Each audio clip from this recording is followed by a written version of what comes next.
tout de même de montrer tes efforts. I'm trying to keep my heart in peace. I just can't think but the way that I feel. It's too hard to trust. I mess it up. I just can't risk to be falling like this. Oh, ooh. Why do you keep chasing clouds? Ooh. Before I could change my mind.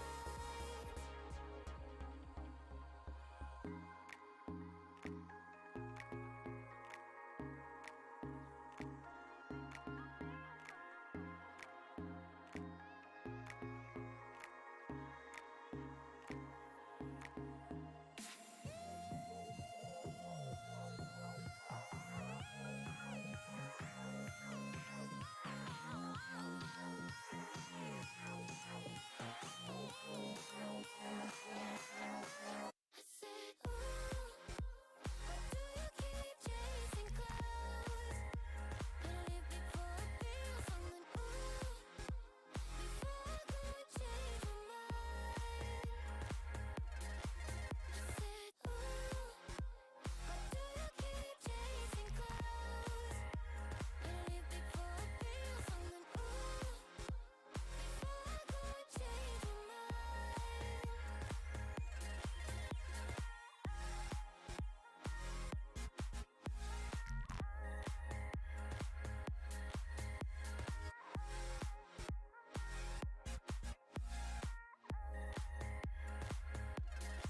I said, ooh, why do you keep it, ooh? You make me wanna change my mind.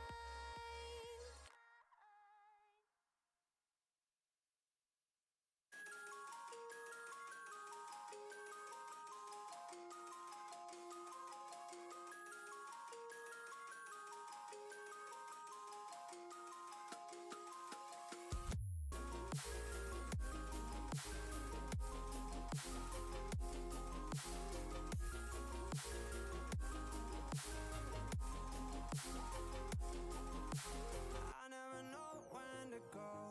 Don't even talk, but you sleep in my clothes. No, it ain't right. I've been stressing the night. We're together, but I feel alone. How long do I stand here in the fire?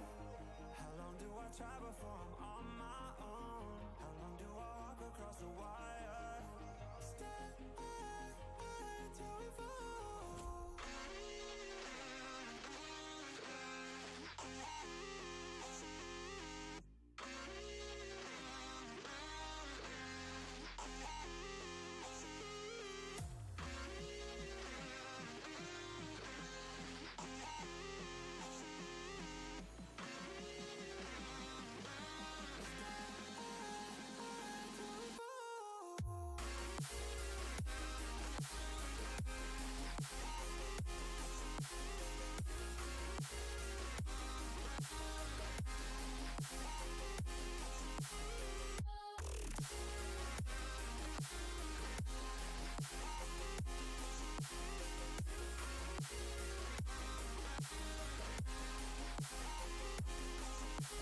We don't know how to act.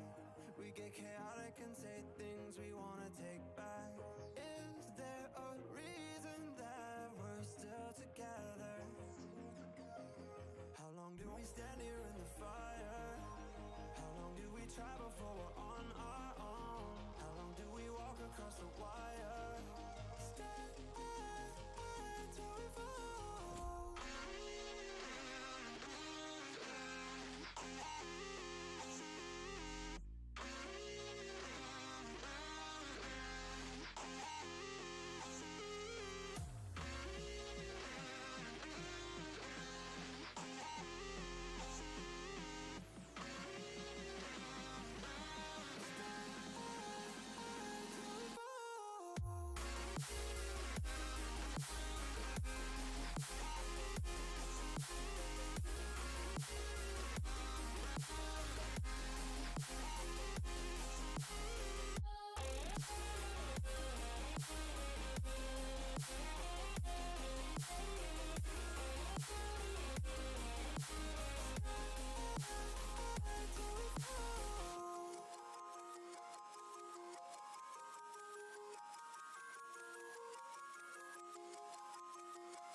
your attention.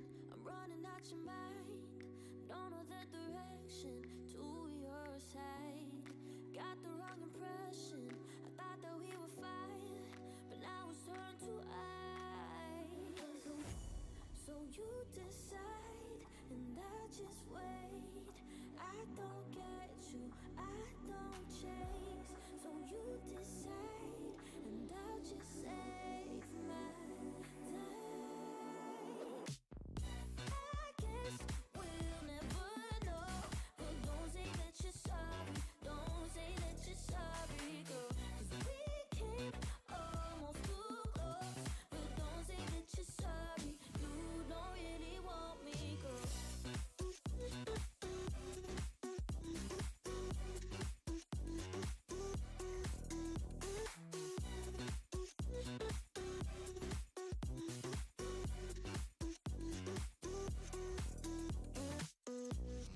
It's already broken. I don't wanna talk. I'm already looking for something more. But if you wanna link up, you can hit the line. Call me anytime. So you decide, and I'll just wait. I don't get you, I don't chase. So you decide, and I'll just save my time. I guess we'll never know, but don't say that you're sorry. Don't say that you're sorry, girl. 'Cause we came almost too close, but don't say that you're sorry. You don't really want me, girl. Don't leave me on, don't let my phone. Don't leave me on if you don't really want me, girl. Don't leave me on, don't let my phone. Don't leave me on if you don't really want me, girl. I heard that you wanna be something.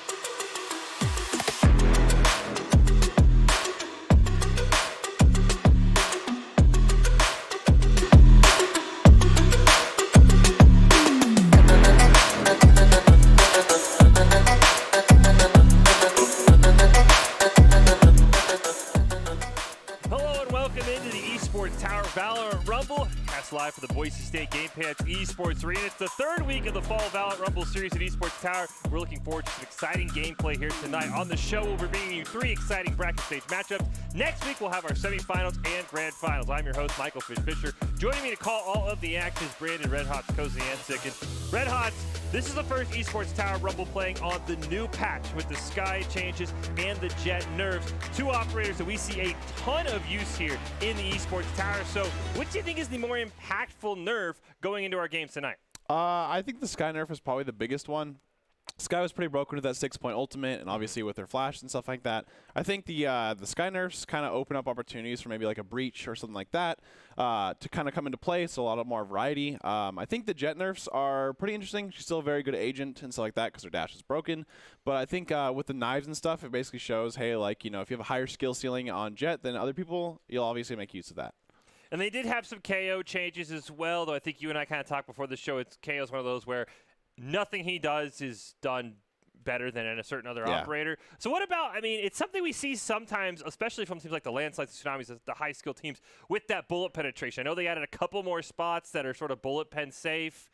Anything you know about, like, maybe changing plants, anything like that that might change team styles, or do you just kind of say, it's a new box, someone can spray through, we'll deal with it if it ever happens? The icebox side on B, I think, is like one of the biggest ones. That's usually a big plant spot, and usually, like, if people are planting, you can kind of spray through it and obviously get either a kill or, you know, a lot of people get a lot of damage there. But now with that being basically you can't shoot with that anymore, I think the biggest thing is it's basically a safe plant there now, right?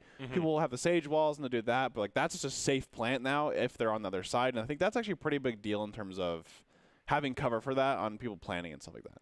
Well, so get ready to hop into our Week 3 Rumble. We've got some crazy storylines. We have seen numerous new rosters at the start of this fall season. They've shaken things up, and they've also both won. We had the Tsunamis win last week. We had the Infernos win in Week 1. Both new rosters to the Rumble. They'll both be here tonight. Of course, the Landslides will also be here, though a bit of a different look lineup for the Landslides. They do have to bring in 2 free agents this week. They're not changing up anything, but just due to some absences, they're going to have a different lineup. Memphis will still be there, but Prestige, their Sky player, will not be there. So the Landslides will be a very interesting team to watch, but we're going to have a very interesting Rumble. We're going to be able to see the Landslides tonight. We're going to be able to see the Infernos, who were our Week 1 champion, and we're going to be able to see the Tsunamis, who are our Week 2 champion. So we'll get all the high-skilled teams, all the teams we expect to win. Plus, we'll see the Blizzards. They were very strong. The Meteors. We'll see a lot of very strong teams here tonight. Cannot wait to see who comes out on top. But first, let's get to Doc's Keys to the Game, presented by Esports Tower. Score pro advice at esportstower.com. Those are focus, angles, and flank. Know your win condition. Count cards. Call abilities. And, of course, the easiest thing in Valorant, click heads. Improve your game sets. Improve your team play, improve your performance under pressure. You'll get matched with great players and professional coaches to help you rank up at esportstower.com. Kicking things off tonight with our first bracket stage round 1 matchup. It's the Landslides taking on the Monsoons on Icebox. The match that Red Hots just talked about, potentially maybe having a bit of an easier plant site on B. These teams faced off in the semifinals last week. The Landslides took home a dominant win on their way to the finals. Monsoons have been able to compete. They just haven't been able to knock off the Landslides. We'll see if they can get that done this week on Icebox, but the Landslides are such a talented team. I'll be curious how these 2 new free agents in Orthodox and Deadshot kind of affect the team. Yeah, I think the having 2 new people in your roster is always a big difference because, especially 2 in the game like Valorant and stuff like that. Usually 1 is like, okay, that, we can kind of manage with that, but 2, it's usually like a huge kind of team dynamic is kind of moved around. A lot of people play differently in this game, and obviously the agent selection is obviously a factor as well. Sometimes you have 2 people who play the same agents and stuff like that, so one's got to learn how to play something else. So you see the operators locked in, the agents locked in, as you said. We still get CC on the Sky, so he'll kind of take that prestige spot for the Landslides who are attacking. Memphis had a rough week last week on that Jet. Interesting that he kind of gets bumped down to the Reyna, and Deadshot will be on that Jet. As you mentioned, sometimes they play the same agents. I'll be very curious how that sort of Jet-Reyna combination operates for the Landslides here when they're used to Memphis being on that Reyna. We saw him save so many times for an op on round 3 or round 4. You don't really want to do that as the Reyna. Yeah, I agree with that. I think, honestly, Jet Reyna is probably be a lot. It's pretty standard now in terms of like if you run 2 duelists, just because in overall utility, those are probably the best ones you want. Reyna's kind of like usually, more of like a, hey, this is your top fragger kind of style, whereas like the Jet will be more so your operator and stuff like that. So I think usually those are kind of interchangeable. I think it usually just comes down to how the people play style-wise and go from there. We actually have almost full mirror matchups. The only difference is the Sky versus the Sage. Any sort of small advantage there for either team, even the Landslides without the Sage or the Monsoons without the Sky? The one thing is the Sage for attacking actually helps a lot because you can block off that site, like especially the new box system where you can't really shoot through it. That helps a lot. And I think the other one is basically you can the ice wall and tube for like midwise, so you can't just open up that every time. I think those are like the 2 big ones in terms of Sage. Landslides start off aggressive. It's Memphis with the first pick. Odd to Pebble. Deadshots gets another one. Both duelists for the Monsoons already dead, and they're going to get that spike planted immediately as Deadshot picks up another one.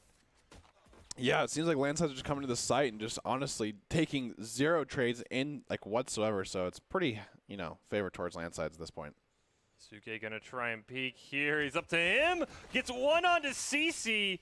You'll take 1. You're never going to win a 1v5 in the pistol round, so you'll take a single elimination, at least for some credits. Sometimes you just got to right-click and hope it works. It's kind of what he did. He was just like, they're going to come for me. I'm going to shoot till I'm out of ammo and hope I get a kill onto somebody. I feel like that's like the classic half the time. Is like, well, if they're like medium range, right, you just kind of right-click and you hope that like one of those is headshot. Because like that right-click is probably like the weirdest thing in the game, I think, honestly. It used to be too broken. It's still really, really good. It's just the RNG factor that kind of sucks sometimes. I'd be curious what buys the Landslides. What do you and I were somewhat critical of them last week. They are very aggressive in saving on round 2 after winning that first pistol round. I don't know how many ended up saving. It doesn't look like too many of them did. Seems a couple Spectres, a couple Bulldogs. Great first pick from Orthodox there. I'm a big fan of the Bulldog buy on round 2. Get an easy plant here with the Viper Wall, especially now with that box. Oh, yeah, so you'll get Did enough. they just try to knife him? I think so. I'm pretty sure Sage had her knife out. Memphi's looking for a 4-piece here. Oh, there's a judge. Oh, got one. Got one on the shorty there. Hey, sometimes the shorties you just gotta hold, and you just like you know someone's gonna push, right? Like I mean, I feel like when you're playing against an eco team, like you know someone's coming. So I mean, so far the Monsoons have just, I mean, the Landsides, we know they're aggressive. They've like stepped it up a notch with these free agents. They're just like all in on site, and they're just gonna absolutely pump. I don't know why Snazzy has a frenzy still, even though his team's up 2-0. Well, you can't have communication issues if you just hold W. True. At the same site, right? Yeah, I mean, you ping on the map where you're going. You just tell them, hey, All we right, need guys, comms. we're going. So we're in the lurk here. Oh, hits him once. That's still pretty good. Orthodox off screen to pick on the Rezkin. That's 3 straight first bloods. Yeah, I mean, this guy's like, yeah, I'll play the initiator. Don't worry, guys. I'm going in. You know what? I like the smoke wall off from Viper. It makes it really hard for them to actually come from screens if they're not set up already. Seems like they honestly, it seems like they're putting pretty heavily towards like B for Monsoons here, and honestly, pretty interesting. They're just kind of like opening up A with like 1 to 2 there. Orthodox is going crazy with the Spectre right now. Get the recon bolt in there for a moment on the Orthodox, but see if we get a retake here. Deadshot gets taken, gets a great kill on the Mo. Trying to push through. Yasuke finally gets an elimination. Can the Monsoons get more than 1 this round? Yasuke looking to peek here. CC not quite able to land the shot. Memphi's able to take one out. And then honestly, it's doing it. I guess. Oh, that was a great shot. I don't think they have enough time to defuse, and they get taken out anyway. Oh, that honestly, that's a pretty big swing in terms of landsides for this round. Monsoon just hit him with a full buy, and landsides was just going off their bonus. And so not only did they get all their guns, they also don't have to buy anything at all. So now their eco is basically set for like a solid 2 rounds, and Monsoon obviously has to eco this round. So it's a pretty big swing. So it looks like Monsoons will probably have to save this round, and then hopefully their next buy round they can get something at least going for them, or else it's going to be in a pretty one-way like slide. It's interesting that they're still leaving A kind of wide open. They've got 2 mid for the Monsoons defending as that Sage Ball goes down and kind of cuts off Memphi's sight line. But it is now a 4-on-2 on that A side. As Memphi gets a great pick on it for Sage, and immediately Orthodox puts down the Viper ult. I like that. Honestly, it's kind of cool from like the upper right, where you can have everyone up if you need it, and then have people down, so it's really hard for like vertically wise to see where they're at. Oh, nice shot there from Deadshot. Did get a good trade on to Memphi. It was a 4v4. It's the best round the Monsoons have had with 2 eliminations. Also, a big fan of like getting the kill and then instantly dashing away, like not looking for another one or anything like that by the numbers. Now it's just like that. It's a 4-on-1. Shock Dart went out. Yasuke does get a great headshot onto Snazzy. Headshot looking for one more with the Sheriff. Can't find it. Hey, good try. I mean, honestly, they took a gun and got 2, so that's pretty big. I mean, now that 3 landsides have to actually buy some stuff, I wonder if they're going to actually go for an op here. But I think, honestly, Operator on attack here on Icebox is, unless you're absolutely just, like, cracked, I think it's honestly better just to go with, like, a Phantom or something like that. And obviously, it seems that Deadshot's been doing great, like, just fine with the Phantom and stuff. Yeah, Memphi usually the opper for the landslides on that Reyna as well. Doesn't have the mobility you want from your op users, so they're just going to play it safe. But I think it's totally fine. Yeah, I agree. Especially after last week where you lose for the first time. You don't always have to come out and make the flashy play. Just play it. Viper's pick coming out. I wonder if it's on a... It's on A? Yeah, I think so. Oh, Memphi, great pick there. Jet Knives did come out. For the landslide. Yep. Up for the Monsoon. Oh, CC just standing there. Yasuke gets taken out by the Jet Knife, so that'll take down the Viper ult. Memphi gets another one onto Pebble.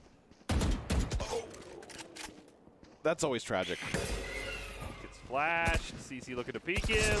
Yeah, you can't miss shots like that. Yeah, I mean, sometimes it's like, when it's so free, sometimes it becomes hard. Yeah. Because, I mean, right there they had the right idea. I think it's better to shoot there because, I mean, obviously you only have that couple seconds of opening time. And I think, if you wait it, like, yeah, you can maybe get the flank, but it's probably your best opportunity. It's looking pretty rough here. I'm not going to lie. It is 5-0. They just bought again for the Monsoon side. I think they got maybe 1 to 2 that round. And so Landside's pockets are actually just full of money. And we were going to see another save round from Monsoons here. Yeah, Monsoons just have nothing in the tank. It looks like they have, I think, one Bulldog, yeah. Triple Eight's defense here. Oh, the knives are out. They really need Pebble to get a kill with these knives. That's a great start, though. You think you get one on the CC? Suka's been trying his best here, it seems like, to get some of these opening rounds. Orthodox has been insane. Yeah, holding W and just popping off on the Viper. I would love to see how many kills Memphi, Orthodox, and Deadshot all have. They have been absolutely popping off. A is in complete control. Memphi gets one. Looking for the overhealing. He's got a man to his left. Didn't see him, though. Oh, yeah. Deadshot. Okay, Deadshot's right there. Deadshot's doing pretty well as well. Yeah. I think he's a free agent this week, right? Yeah, Deadshot and Orthodox, both free agents. They're making a name that if you need a player, these two would pop it off. Yeah, I mean, wow. They're doing a fantastic job. I don't know what to say. Like, the Viper holding W forward through these sites and just clearing it on his own is pretty unorthodox, but it's working. Do get a buy here for the Monsoons, it looks like, for the most part. Sage playing A now, so they're opting not to wall the tube now, and it looks like kind of Landslides is setting up for another A push. Memphi to try and get something down B. It's taken out, though. That's huge That's for big, Redskin. Yeah. And they should be able to rotate pretty quickly here, make it to 5-on-4s. Pebble even takes that Orthodox. There we go. They're getting something started. It's a big round for Monsoons to win here. I think they need something to get them going, and hopefully the momentum-wise. And CC just says no. See Korean Sage holding that angle right by the wall with the judge. As long as somebody takes the high ground, it's a great spot to be. Yeah, I agree. If someone takes the high ground, you're just sitting there absolutely useless. Snazzy might see him. Ooh, a little hops going in here. Did get the recon bolt onto Sage. Deadshot knows they're there. Snazzy gets a pick off screen. There's Sage not looking as Pebble gets taken out as well. Oh, that's tragic. Deadshot, man, he's like, all right, well, it's time for my turn to open in sight here. They have 3v1 here. Yosuke has been doing a pretty good job of getting picks here and there, but let's see if he can kind of clutch it. Does get one. Do you use the Seekers here in a 1v2 just to secure it? No, never mind. Don't need to. I think in a 3v1, it's I think you know where he is. Yeah, I think that's fine. Well, that was the unfortunate. I mean, they got a couple kills for the Monsoons this time on their buy round instead of getting none, but I don't think they know if they got enough kills to. I guess they did to keep the econ going for maybe one more. Yeah, I mean, they did get a pick on the B side, but the only problem is they had to send 2 for that pick, right? They just chose for the 1v2, and it turns out they have the 4v3 on the site there. Landslides played it slow, used a lot of utility, and then obviously hit him with the basically different positions. They had, you had Deadshot on the wall right there, kind of had overlooking the site, and oh, they're taking mid here. I like this play a lot. It's got a great angle, gets a nice trade, looking for one more. Nice peeks, decides to go off. He does have the Emperor live right now. And just like that, he is going crazy. Now it's a 4-on-1. I mean, honestly, these rounds are starting off not bad. Yeah. Right? Like it's like a 1-for-1 or it's a 1-for-0, maybe a 1-for-2 in terms of the landslides, and then next thing you know, they just get 3, and it's like, well. Yeah, it was a great trade by Redskin. Yeah. Predicted the mid push, and it just. And the Memphi Empress through the whole team, yeah. It does finally expire, but Korean Sage is stuck with a judge here. This is not going to be the easiest retake. I don't think they should save. Kind of. Oh, they do have a Vandal. Okay. They did pick a Vandal up off one of their teammates. So. Memphi picks up the 4-piece just like that. Oh man.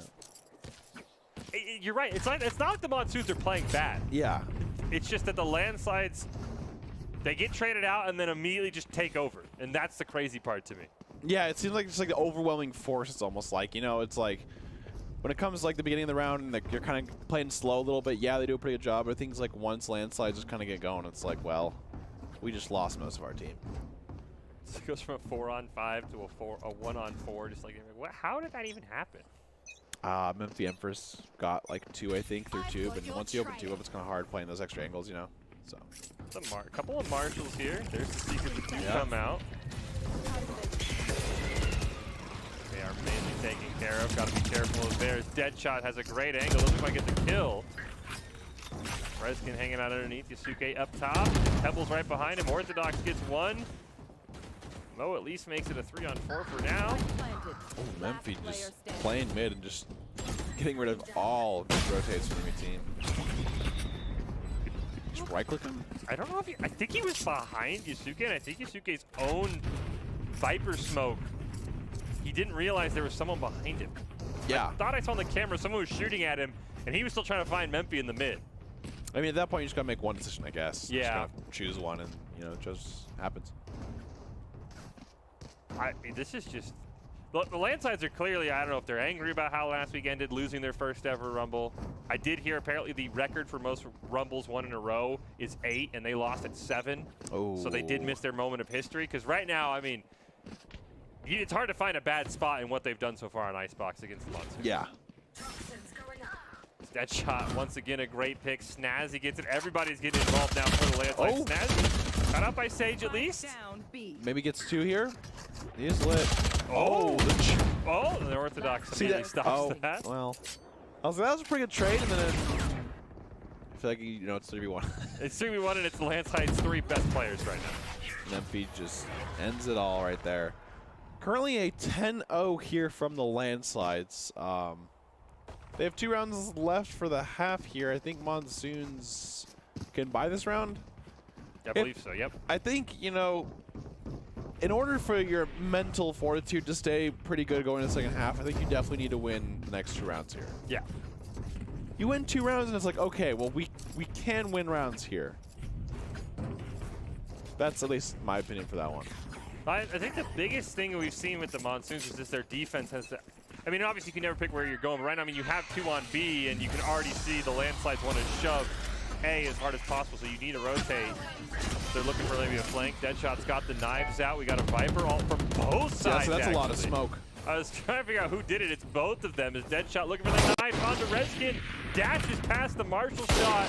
Throws out a knife. Doesn't quite get it. Yuzuki and Pebble both pick up kills before Snazzy gets one in return. You think he wanted to right-click, but he was like, okay, well, I don't reset my knives on that, so I don't want to do that. I would assume you're right. Oh, Hunter's Fury kill. Okay, 3v1 here for the Monsoons. Oh, they got They it? take the round. Just like that. Sometimes you just need to smoke off the entire site with 2 Viper pits, and then you're good. I have no idea where you could stand. I think you're right. I think he wanted to just YOLO right-click, but realized he wouldn't get the refund. So Deadshot had to play a lot safer, because he just throw them all out right there. Yeah, I mean, the thing is, like, sometimes you have to kind of weigh wouldn't it worth it to, like, just kind of go for right-click shotgun more so and not reset and still have your gun than to not. Hey, 110. Hey, you win a round, you can win another. The bad news is I don't even know if the Landslide's economy noticed. No, no, it didn't. There's no way. They But had enough to full if they buy. win this round, they can give at least somewhat of a momentum shift a little bit towards the second half of the Pistol game. round. Yep. Oh, Sage, There we great go. first pick. They immediately trade 2 for 2. Okay, 3v3 here. Okay, 3v2. Memphi is low. He had the Empress, but he got taken out. Now it's a 1v2 for Yusuke, who's been maybe the most reliable teammate for the Yep. Monsoons. I'll say if you're gonna have one person in 1v2 here, I think Yusuke is definitely the one for it right now. And it's a 2 free agent, so you don't know how much communication, how much time the 2 Landside players have had in a 1v2 scenario. They're sticking together for the most part. They're going to get that plant down on A. Yusuke is going way around. I like this play a lot. Might be able to get a pick. Viperwall does kind of cut him off there. At first I thought it was like his own, and I was like, really? Oh, right. He could take 2 1v1s Yeah, here. there we go. 1v1. It's up against Deadshot. Up top in those on that rail. Suge is kind of lit. 50 health. Oh, yeah. Deadshot got it. Good try. Good try. It was close. The rounds are getting better for the Monsters. Yes. Yeah, I mean, they're warming up. It's just sometimes it takes a couple more rounds, too. I mean, this was a great job by Yusuke. Gets a great little flank there onto Orthodox. Yeah, I think it just kind of sucked because he was super lit. Yeah, he was lit. I mean, with the spike ticking down, I think he was potentially looking for the spike because it is in a little different place. Yeah. Usually it's kind of planted right by where he was standing. So he probably was like, wait, I have to find the spike. Hey, pistol round, anything can happen. Landslide's notoriously weak in the past on the pistol rounds. They've been pretty strong in the fall, but definitely doable here for the Monsoons. But I mean, the Landside's 11-1. You expect them to close this out in a few rounds. Yeah, I would agree here. I mean, honestly, you never know in terms of momentum-wise, but hopefully Monsoons get some things going at least to kind of show that, hey, you know, we're better than this. Chad Dash coming through here immediately. Seems they kind of know they're coming this way. I think the jet dash kind of alerted the team there. Full rotation. Ooh, Memphi's going to get a nice little lurk through mid, potentially, on that Reyna. There's that ice wall. It's pretty interesting. I can kind of go through that. Like the safety net.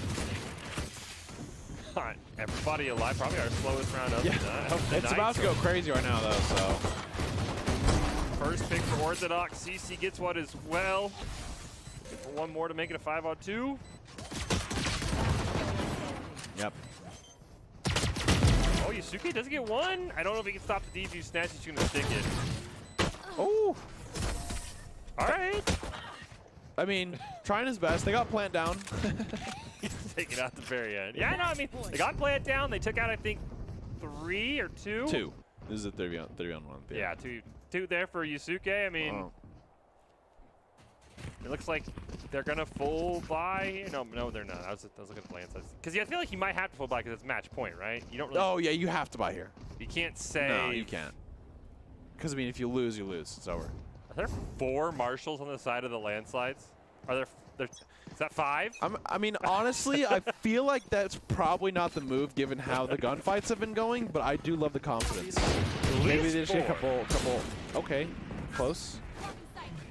I like that. I forgot that she actually has 2 smokes now too, by the way. Forgot about that. Mo gets the first one onto Deadshot.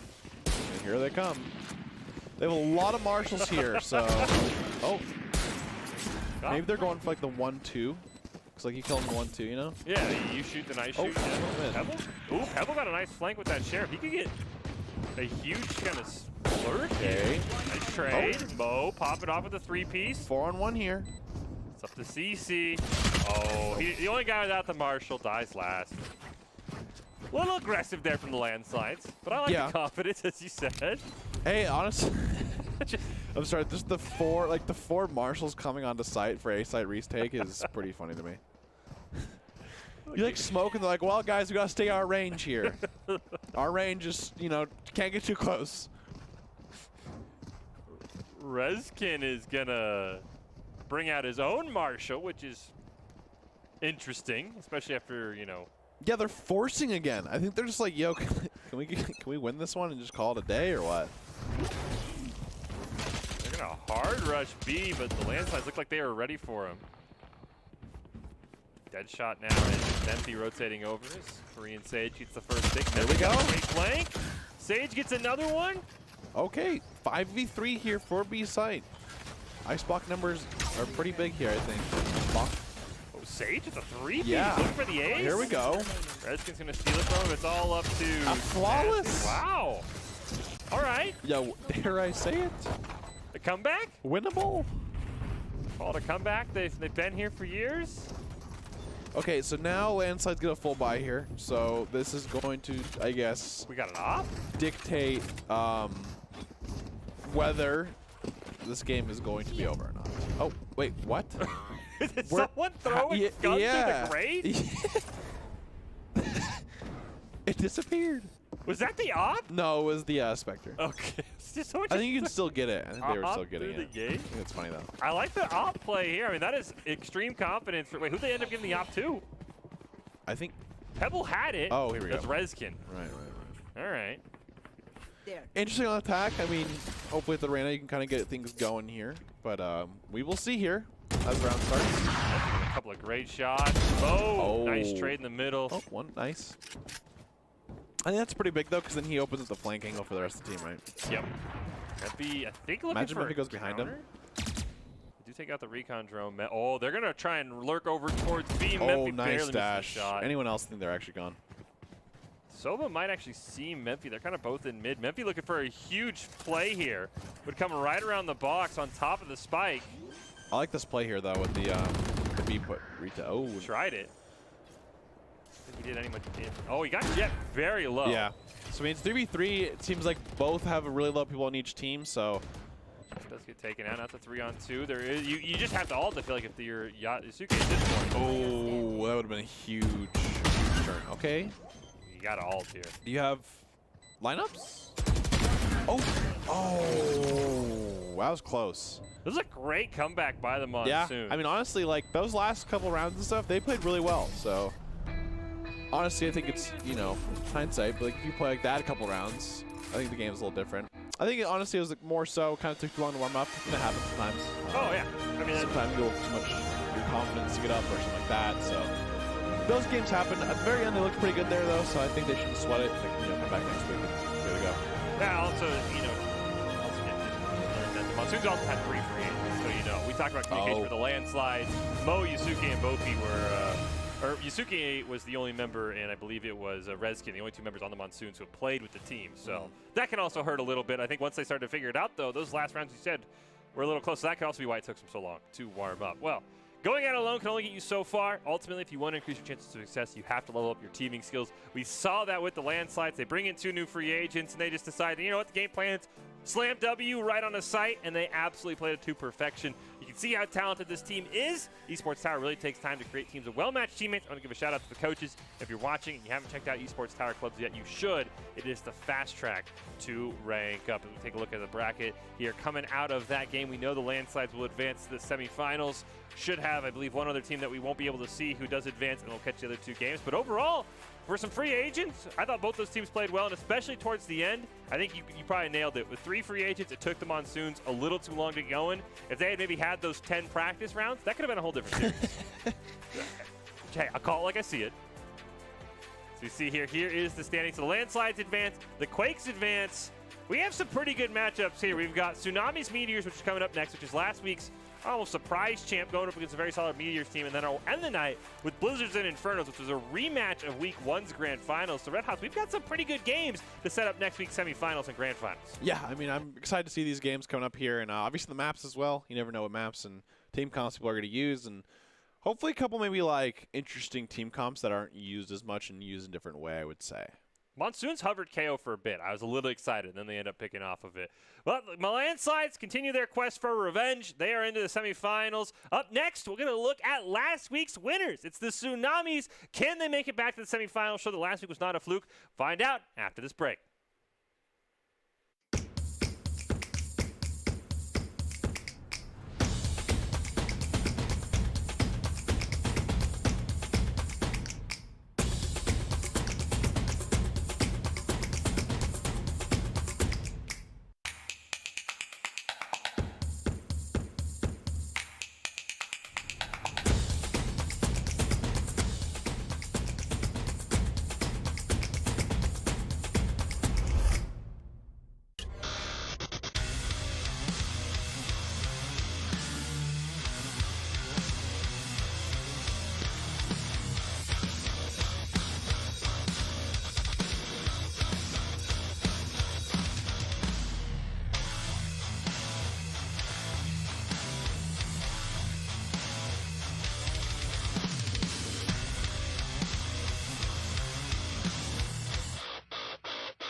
Visit NationalGuard.com to begin your guard adventure.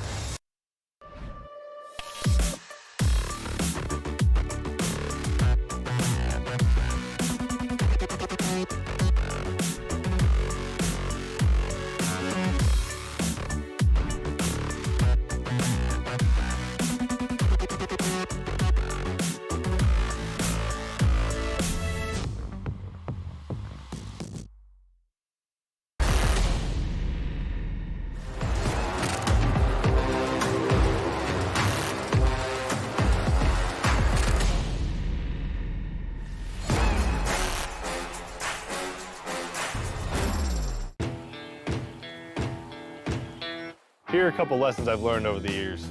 Friendships come in all shapes and sizes. And always buckle up. Seatbelts save lives. That's a rule we can all live by. The news says Gen Z is struggling. I've got news for them. I wait tables, but last week I built a field hospital. I put out a forest fire. I stopped 1,000 attackers. And a natural disaster. I've saved lives. And led a team on patrol. I serve. Well, I go to school full-time. While I work full-time. The greater the challenge, the stronger we become.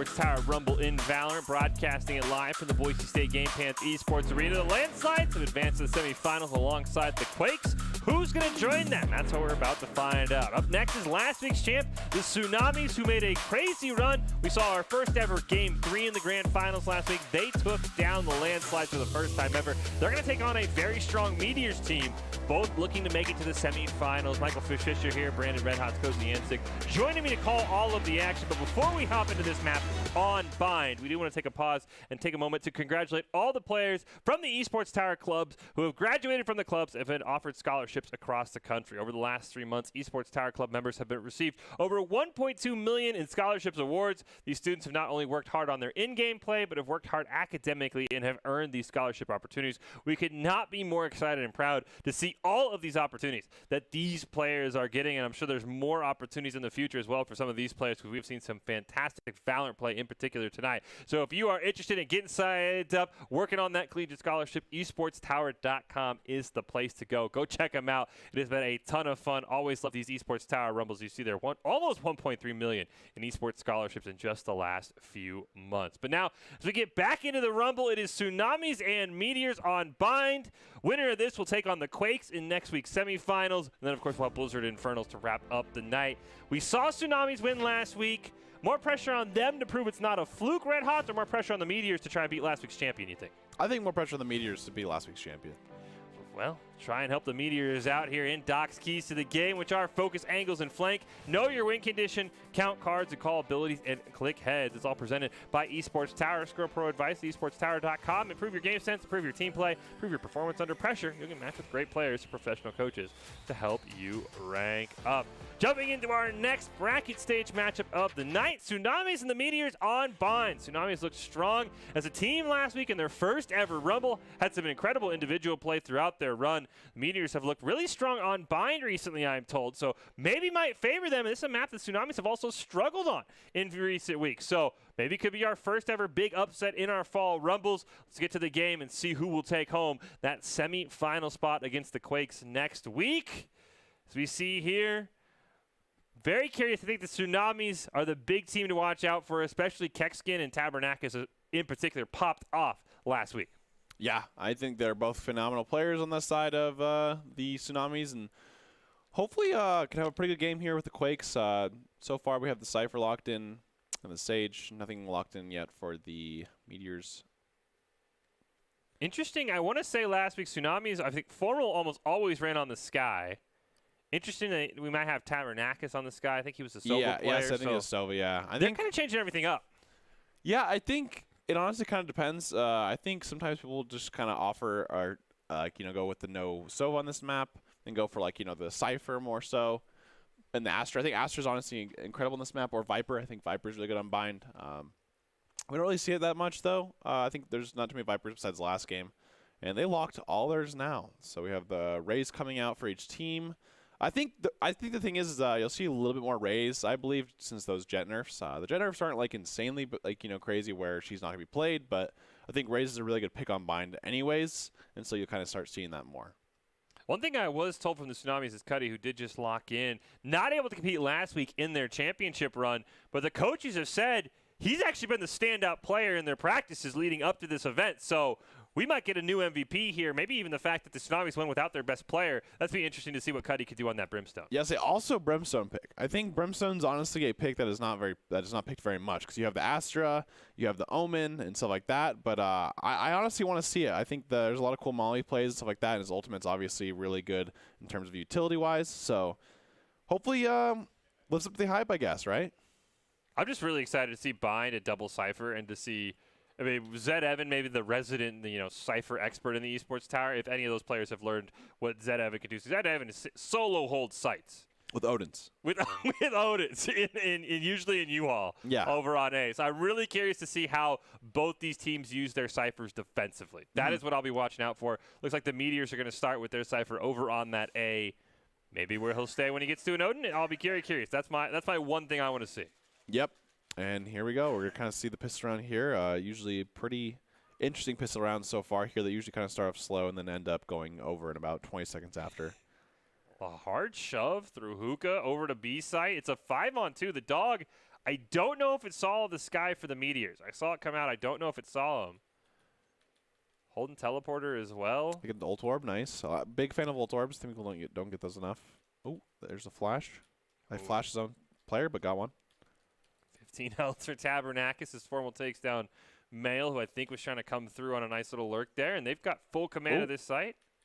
Formal's sitting around the corner there. Ooh, Tabernakis with a nice pick. 5-on-2 here for the Meteors. Some aggressive play here from the Rays. Kawara going crazy. Oh, wow. I like the play there, trying to get that flash timing. They know Benji is over there. Cuddy is an elbow. Just get a pick there. Oh, nice shot from Just going Formal. to take that one. Nice start for the Tsunamis. Aggressive on to B and just kind of held it the whole time. Play the angles, too. I think taking elbow is very important on that round, especially when you're attacking, because obviously if they're in CT spawn rotating, if you have someone from elbow, it kind of makes it hard to actually push out through there and, go through that site because people are holding on to it. That pretty good holding there, honestly.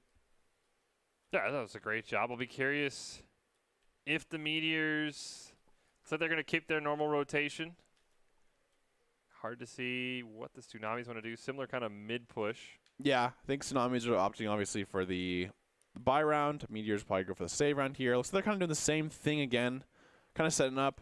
One thing is always got to be careful about shorties this round. So, like the cam there, making sure that everywhere is safe, just because, shorty cheese in this map is definitely pretty good in terms of all the corners and stuff. So, looks like the Meteors have picked up its nice shot. Formal gets the first one.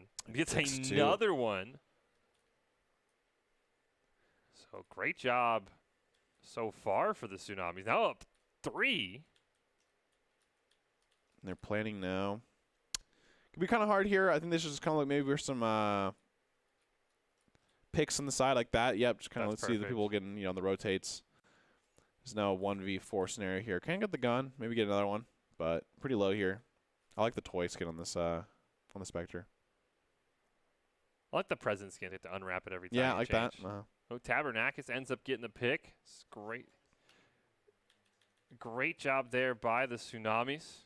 To take a little bit of a technical pause there. But, I mean, so far the Tsunamis game plan has been the same thing. Shove mid, rotate over through hookah onto B. I'm curious how the Meteors will adapt because so far B's been their weaker side. They're trying to hold 2v3. Yeah, I think they're doing a great job of not only like playing aggressive for these B takes, but I guess they're playing more so with their utility. I think a lot of teams sometimes kind of don't check every corner or every angle, and you get little picks like that. And I think when you go onto a site with all 5 or the 4 you have with the 1 lurking, I think that can actually do a really good things for you in terms of like not taking those unnecessary trades when you have to, especially when you're down guns. Like I think, it happens a lot with like, shorty spots and stuff like that we were talking about. Well, we talked about the Sky nerfs. What Sky nerfs? Tabernakis has his ult on round 3. What do you mean? Sky got changed? I mean, if you're popping off, there's no nerfs to your ult ever, if you think about it. Do you just jam Seekers here? I think once you guys get in position and you kind of have checked the normal corners and stuff like that, yeah, I agree. Once again, they're setting up for the exact same play. The early rotation does come out for the Meteors this time, so they should have 4 on site with Rays looking for a flank. His Formal has been insane. He's got a great job on this Spectre here. It's a skin, I'm telling you. the grip just, nullifies the recoil a lot. Skins get wins. Honestly. Cuddy gets another pick on there on the dark. Here comes the Seekers. Did come out from Tabernakis, who will get the plant down. Ooh. Sun Lee's going to have a decent flank here through elbow. There's a Sage wall. Yes, there's a Sage wall there. So got a smoke here. Wonder where they're going to put it. One. Oh, yeah. Nice shot there coming from. I think he jumped over the wall. He jump peeked the wall. I think he honestly might have had the exact angle there. Oh, great flank here coming from Mail. Now that's all of a sudden a 1-on-2 for Cuddy, and Hookah Mail gets a 4-piece. Yeah, he just came and just massacred the entire site.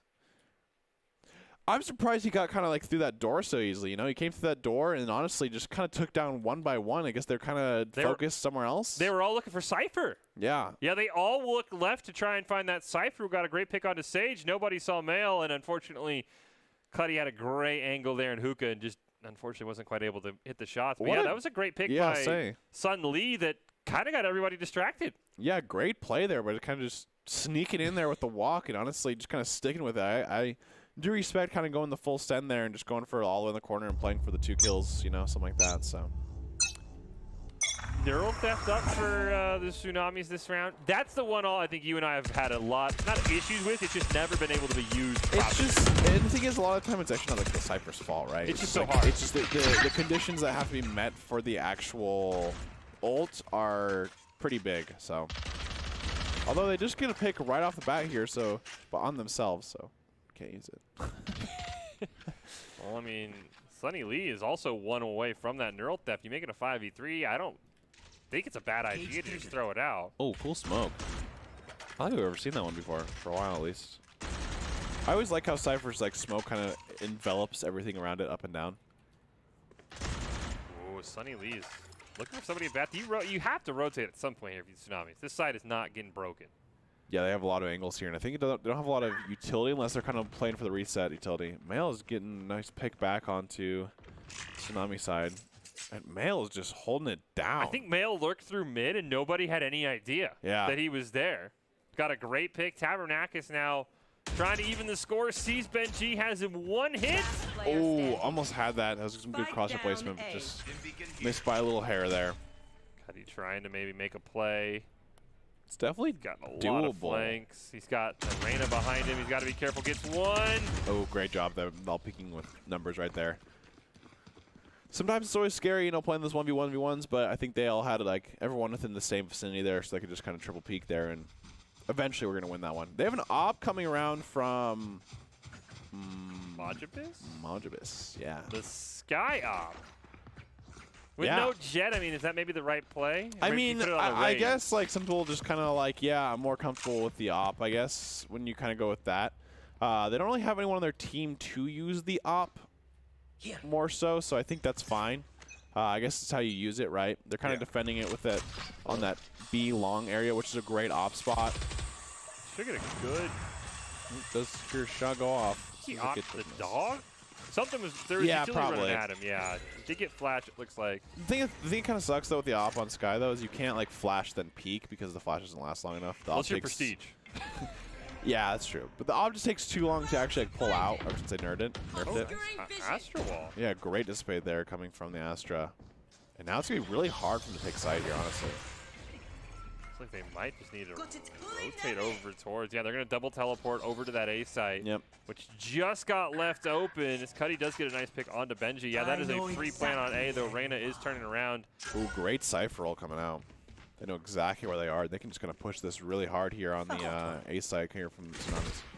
Reyna's the only one there, and U-Haul does get a trade out, though, for Coaxial. The spike gets planted right in that interesting spot, kind of wide in the open. Yeah, they have the Sage Wall kind of holding the barrier right now, though, but here comes the Meteors on the reset on the return here. Oh, here comes the Seekers. From the Tsunamis do come out. Nice blind. Oh, nice shot. Piss gets one from heaven, though. Looking for a second one. They're running out of time, yeah, though. say, I don't know if you can really check your flank at the time like this. I think you have to kind of go for the site here, yeah. And he watched his teammate die. Formal's going to be able to get I think he's saving op. You have to. Yeah, I think. Yeah, that's the one kind of thing that kind of sucks, though, is an op on Sky, you can't really play it aggressive more so, rather than like that Reyna or Jet. Just because that, you know, the Reyna gets the reset for the Ghost form, and then Jet has the dash, so. It's kind of hard once you lose the spot you're holding, I guess, right? Where if, you know, the Sky was holding the A site on the Heaven the entire time, you can kind of hold it down, but. I was also very worried about a flank. He kept peeking behind him and then missed his Cypher dying. And they all came from there, which was kind of. I mean, I get what you know. You're making sure they don't get the flank there, but I think with that much time left, you kind of just have to go full send if you're going to contest, right? Yeah, especially if you. I mean, I understand, especially with the op, it's such an investment. You don't just want to throw it away for free. And we're gonna get another B push here, which is gonna pretty much neutralize the op. Because the op's chilling over in heaven on A. Yeah, like, all right, guys, A's probably a better spot for the op here. And next thing you know, oh, I like this play here. Oh. Wow. What a great shot from Keegan there. Oh, my gosh. Jabiska gonna use the teleporter for the dog. Does find him, yep. Does have the op, though, so there's nothing he can really... No way, dude. Imagine. Okay. That was interesting. I respect it, but I don't think that was the right play on that situation there. Shoved an op into a teleporter, but maybe he thinks he's playing Jet. You know. Interesting strategy. Yeah. Tabernakis gets another plant. I mean, you have Coaxial with this Empress. 2-on-4. You think he pops it? Yeah, I think you have to. I think you have to at this point. Kind of. I think it's cooldowns on cooldowns. I agree. Always what I tell people. Especially the Empress. I think the Empress, it's like, I mean, you're not gonna get a. Oh, there we go. Pop the Empress right now. That's what I'm doing. Last player standing. Now he does get taken out. Can't quite find it. Did they leave the op though? They might have just left the op in the teleporter. Hey, I honestly, if they did, I think it's fair, right? I mean, Tsunami's attacking op when you don't really have anyone who can really make use of it, I think is a very smart idea coming from them. You don't really have a Jet. This was crazy to me. That's a great setup by Cuddy to sneak into the teleporter. Yeah, I say that's always pretty good there. Yeah, I do think they just kind of, I agree with you. I think leaving the op on the ground is the right call. I think ops can be huge baits. Some people are like, oh my gosh, it's an op, we have to get it. Like, someone has to get it. But I think on attack, if you don't have a Jet, or honestly, I think Reyna's okay passes too sometimes, it is really not worth it. I think it hinders you too much for the amount of gunplay that you have to make, especially on this map or Bind, where, with how Tsunamis are playing, they're going really aggressive on these sites here once they get in positions. Seekers did come out from Maj Abyss. Now he's got to run away from the dog on the other side. Run them down. And the other thing is, they shove B through Hookah. There's not really a great time to op. Meteors have a lot of people here this time on the side. Let's go 1-for-1. Another 1-for-1 there. So it's a 3-on-3. They do have neural theft for the Meteors if Sunny Lee, who just got a kill, can get to a body. Cuddy's kind of holding this angle here. Ooh, great shot there from Cuddy. And they already took the teleporter. They can just rotate over towards A. That's a great rotation. He was ready for that weapon skin. He got that real quick. He saw it as soon as it dropped. He's like, oh, there we go. The plant down, behind that Sage wall. Yeah, Meteors have a 2-on-3 here. They do have the Cypher ult here. Seeing if they can maybe get a pick here and go from there. They do know that there's audibly someone that they flashed there. Granted, they could be anywhere. I think Cuddy's just playing for ult here, so be very. Oh, that's. We didn't see that. We didn't see that. They have a lot of safety options though. They have this bathroom play here, and they also have the Brimstone ult. So. Yeah, and they're grouped up in bathrooms, so they can't just get a pick. I think Meteors have to basically just push somewhere and just kind of hope because they have these ults. They take down the wall at least. Oh, they tried. Not able to get Sunny Lee either. Let's try. The thing that sucks though is when you have an ult like Hunter's Fury or the Brimstone ult and stuff like that from far away, you're gonna have to more so probably push them more than anything else. Just because if you try to defuse that, you're just gonna get ulted, right? Yeah. Unless you try to bait it. I mean, I thought the Tsunamis have been playing very well. I mean, you can see why they're last week's champion. Now with their full roster, with Cuddy in there, who's been playing pretty well on that Brimstone, 8-4. Yeah, he's doing a phenomenal job. We have a ton of ults up as well. And they're still up. I mean, the neural theft we talked about, very hard to use. I'd like to see Coaxial pop the Empress at some point early on. I want to see an aggressive showstopper. I feel like a lot of these. I feel like a lot of these raises have genuinely saved their ult for way too many rounds here. And raises, I think it's like a 7-point ult, but I think it has so much effect of once you pop it, people are most likely be running away. That I think it's not really being used enough for the most part. Get that blinded audible. There we go. That's what I was talking about. Showstopper's coming up. Does get none with it, but. Okay, there's the revive onto Tabernakis though. They do actually cover him for long enough, too. Great Sage Wall comes out. Yeah. Kixin is using this Sage Wall phenomenally, I think. I think, honestly, getting rid of the elbow threat is huge. I want to see this Empress come out from Coaxial. Does get a trade. Now it's off to Maj Abyss on site. Does have a blind. You can see somebody peeking through there. Yep. Does not get the audible Q, and gets him. Great peek. I will say, though, I mean, it was kind of small there, but the ADS coming from outside of TP, I think ADSing is not bad in this game. I just think that's a scenario where you don't use it. Yeah. Just because you get the reduced fire rate, and you do go that 1-for-1, but I think the only way you can really win that round is you get that one kill, and then you go, the spray kind of transfer to the Thors of Hookah. I just really want to see the Meteors use their ults. I feel like they have the Empress. You mentioned the Showstopper. The Dissipate's been used a lot. It seems they used that one round, so I don't think he's got it back yet for the Astra.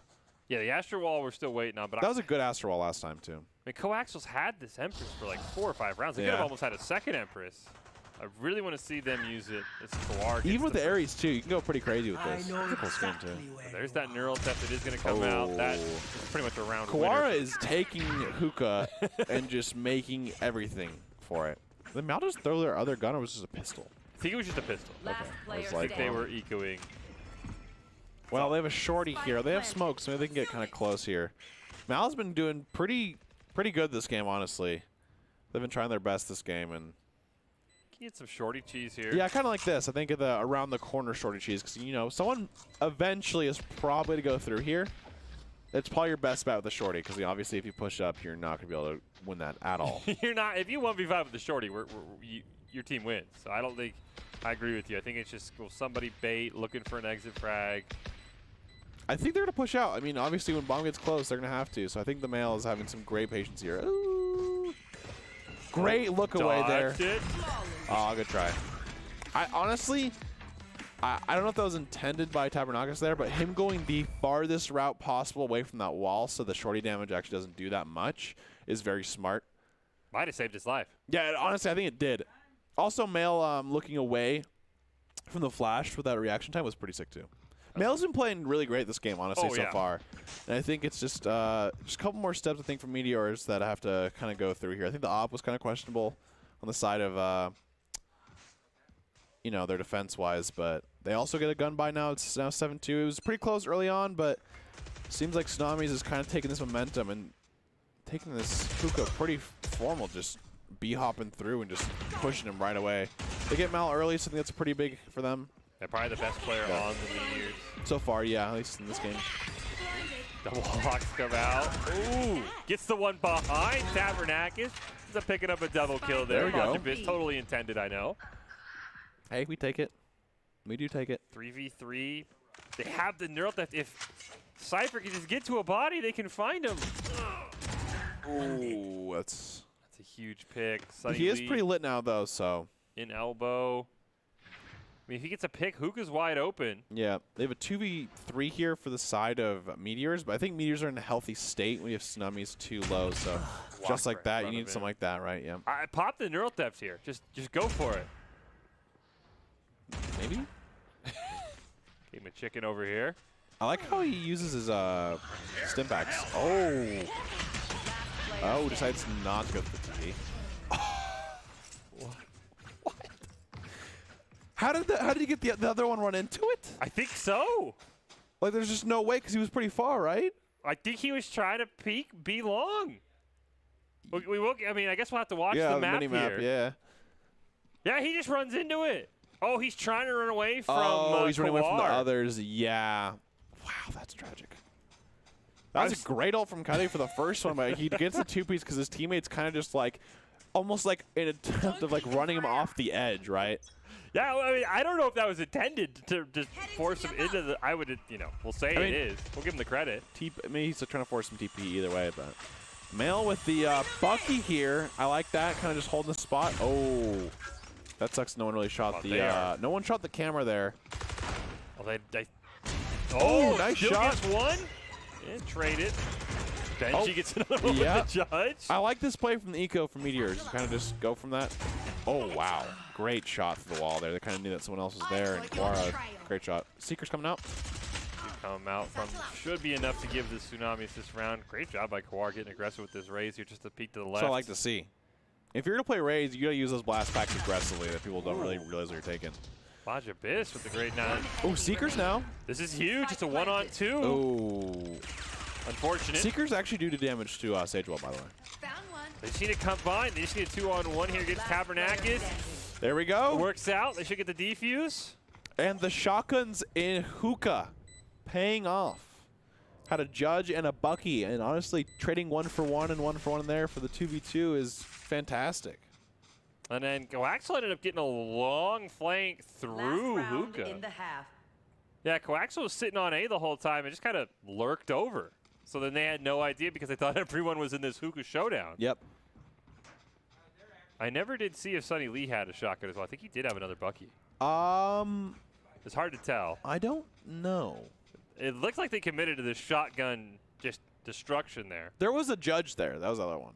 Yeah, there's a Bucky and a judge. Yeah. I think the other one didn't have. I think he had a pistol maybe. I didn't see what the Cypher had, and then it was a great bullet spray by Kawar. Just through the box. You knew that someone was there for sure, yeah.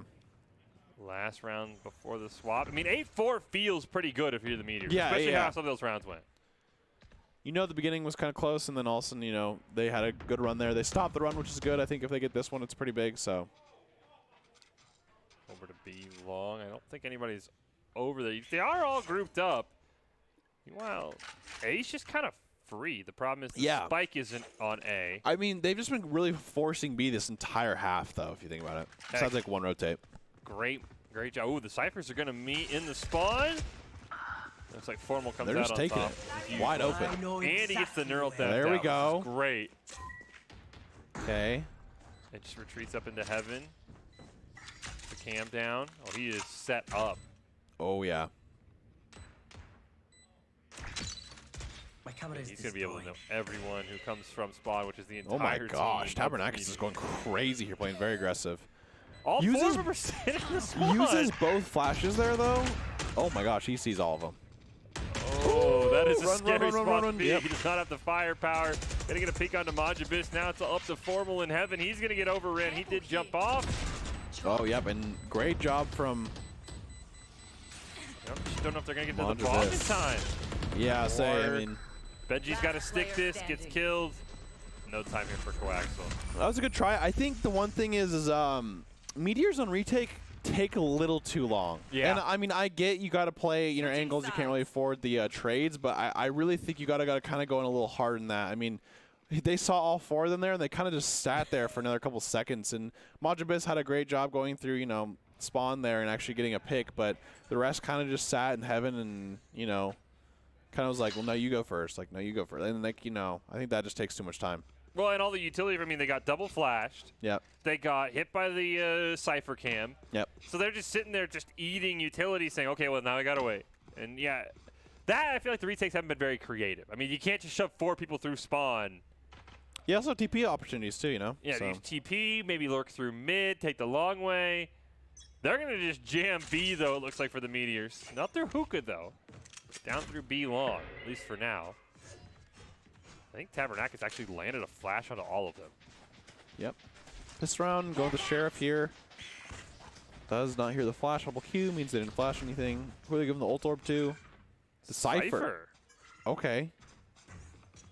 I wonder if that was like a I'm calling this first, like a dibs kind of system, or yep, I like this. Just TPing out of there. See ya. They do have 2 on A, I think. Double alt orbs to Cypher? No, he's not going to grab the second one. Yeah, I feel like there's just, like, that's crazy.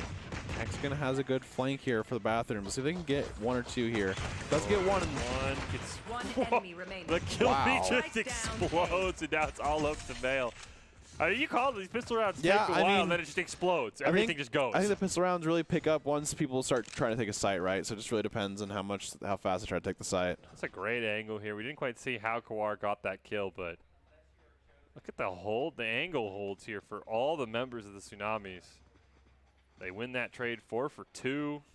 Yeah. Nothing Male can do. I mean, I like the TP attempt, but seems like they were still set up for the A. Interesting that they gave that to the Cypher. I feel like you get it when you're down 10-3, you want the Seekers or you want the Astrowall, maybe even an Empress. Yeah, pretty interesting for sure. I don't know. They thought it just kind of more utility the reason. Oh, that's a cool. Oh, a little one-way here action. Although it's nice shot. Great headshot on the Majibis. Always like some cool smoke spots and stuff like that coming from Cypher. There's a lot of cool things you can do with that character. Are they going to once again use that teleporter to get out? Cora has a lot of utility here. Kex gets 2. Coming from the teleporter from A, they didn't even hear him gawking into Hookah. Now the spike's down mid. And they're piecing. I mean, unfortunately, the spike's just sitting in Hookah. Sunny Lee gets taken out by Kexkin, and it's Ben is, Benji is just sprinting. 29 HP, looking for a dream. Did Benji showstopper last half? I'm pretty sure there was one showstopper, and that was literally the Hookah one. Yeah, if he did it, it was not memorable. I think you're right though. I don't think he used Showstopper. And I don't know. I feel like if you're gonna play the Raze and stuff, you gotta make some aggressive plays and stuff like that, because that's what Raze's kit kind of does. You know, you can clear out like corners with the grenades and stuff like that. But other than that, I think you gotta use your blast backs a little more aggressively. Because I think Raze's like strengths is like she comes from weird angles, and she can come she can come in so fast. Yeah, she has the speed. And yeah, you get that instant one shot with the Showstopper. No, I'm totally with you. And I think if you're not doing that, I think at that point you should just be playing a different duelist. They pick up the Jet, maybe pick up the Reyna.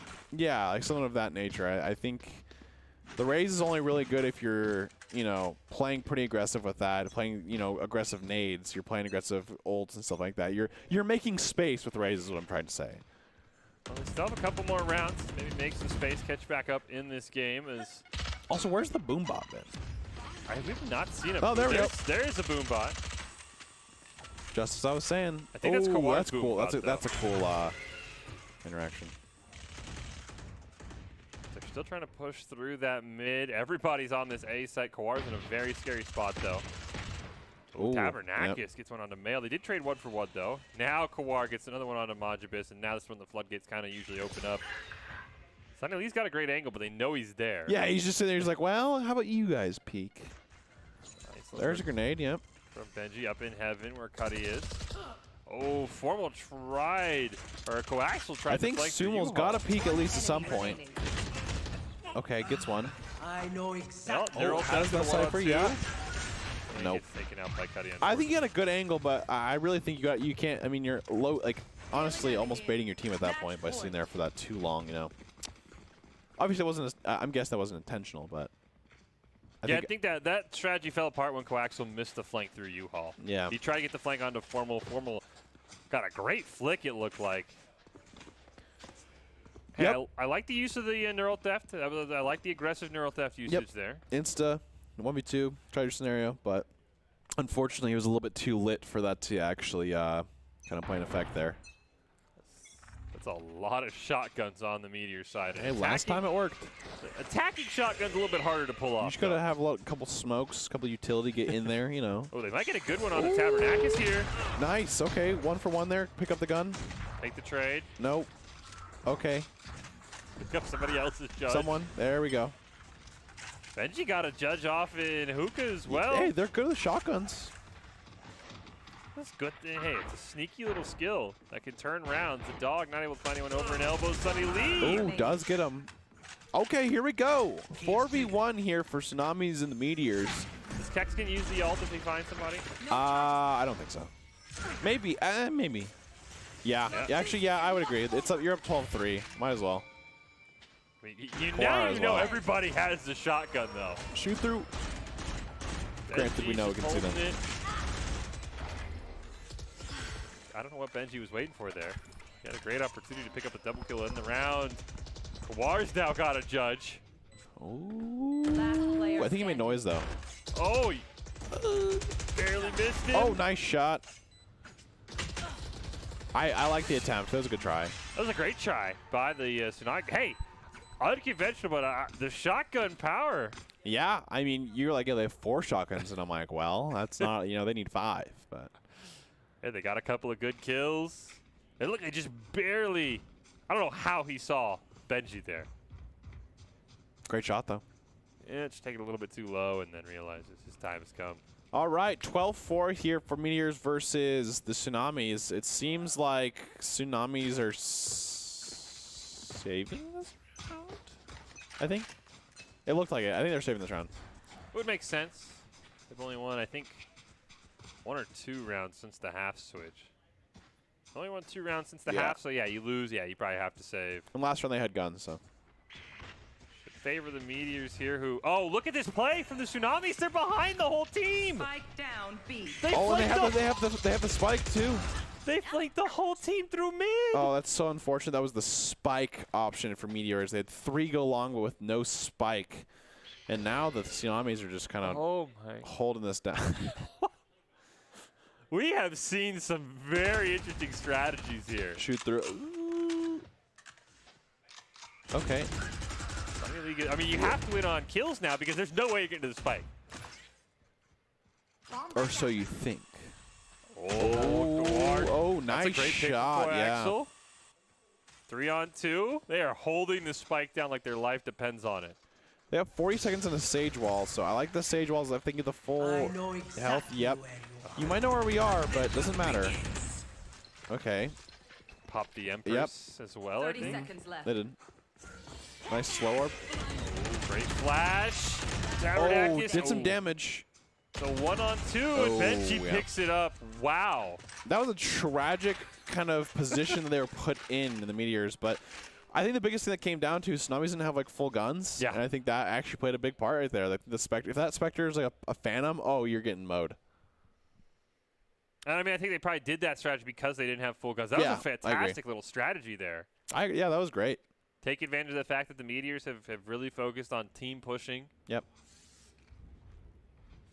Some fun stuff coming out, actually. I don't know. I always like kind of stuff like that on eco rounds. I talk about that a lot, but I think fun and innovative eco rounds is kind of the usual way to do it rather than just kind of like forfeiting the round.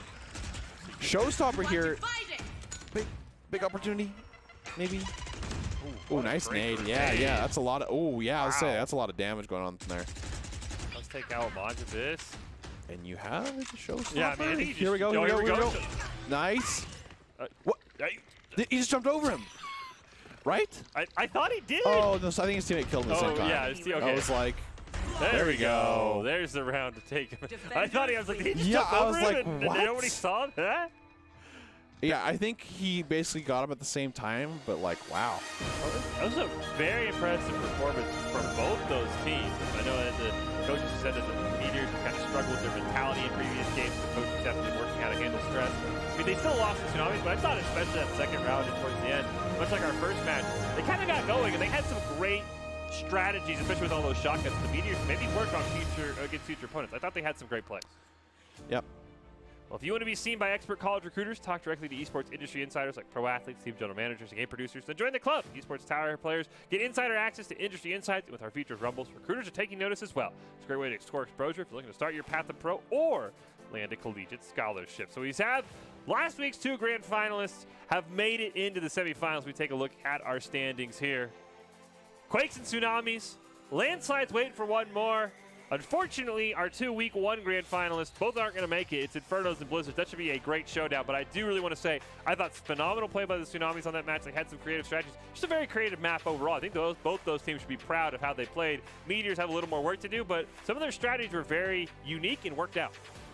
Yeah, I mean, it's like just showing like the eco round and stuff like that. Having that in your your hat of tricks, I think is a good thing going on from here. So I think the Quakes versus Tsunamis should be a good match for the next week. Well, speaking of good matches, we get a rematch of our Week 1 Grand Final. The Infernos took home our first Rumble of the fall, taking down the Blizzards in their first ever Rumble. Can they make it happen again? It's Blizzards and Infernos. It's the final semi-final spot on the line. Who's going to take it home? Who's got a date with the Landslides next week? Don't go anywhere and find out after this break.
Visit NationalGuard.com to begin your guard adventure.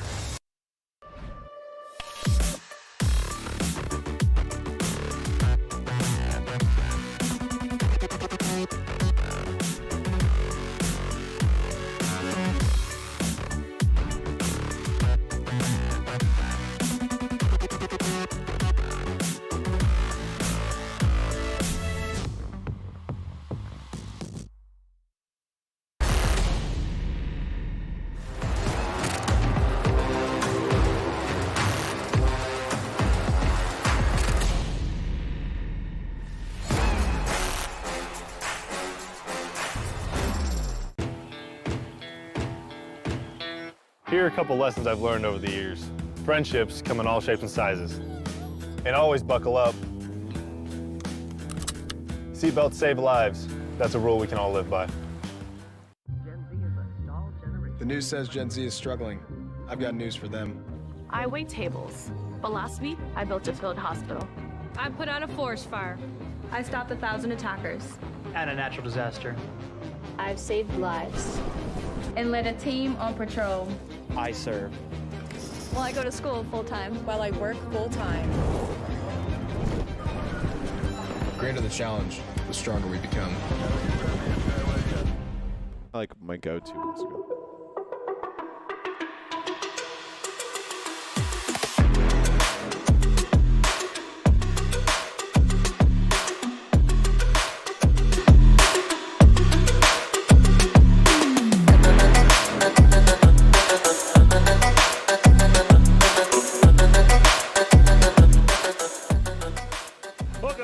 Broadcast of the Esports Tower Rumble in Valorant, broadcasting it live from the Boise State Game Pants Esports Arena. Last week's grand finalists have made it back to the semifinals.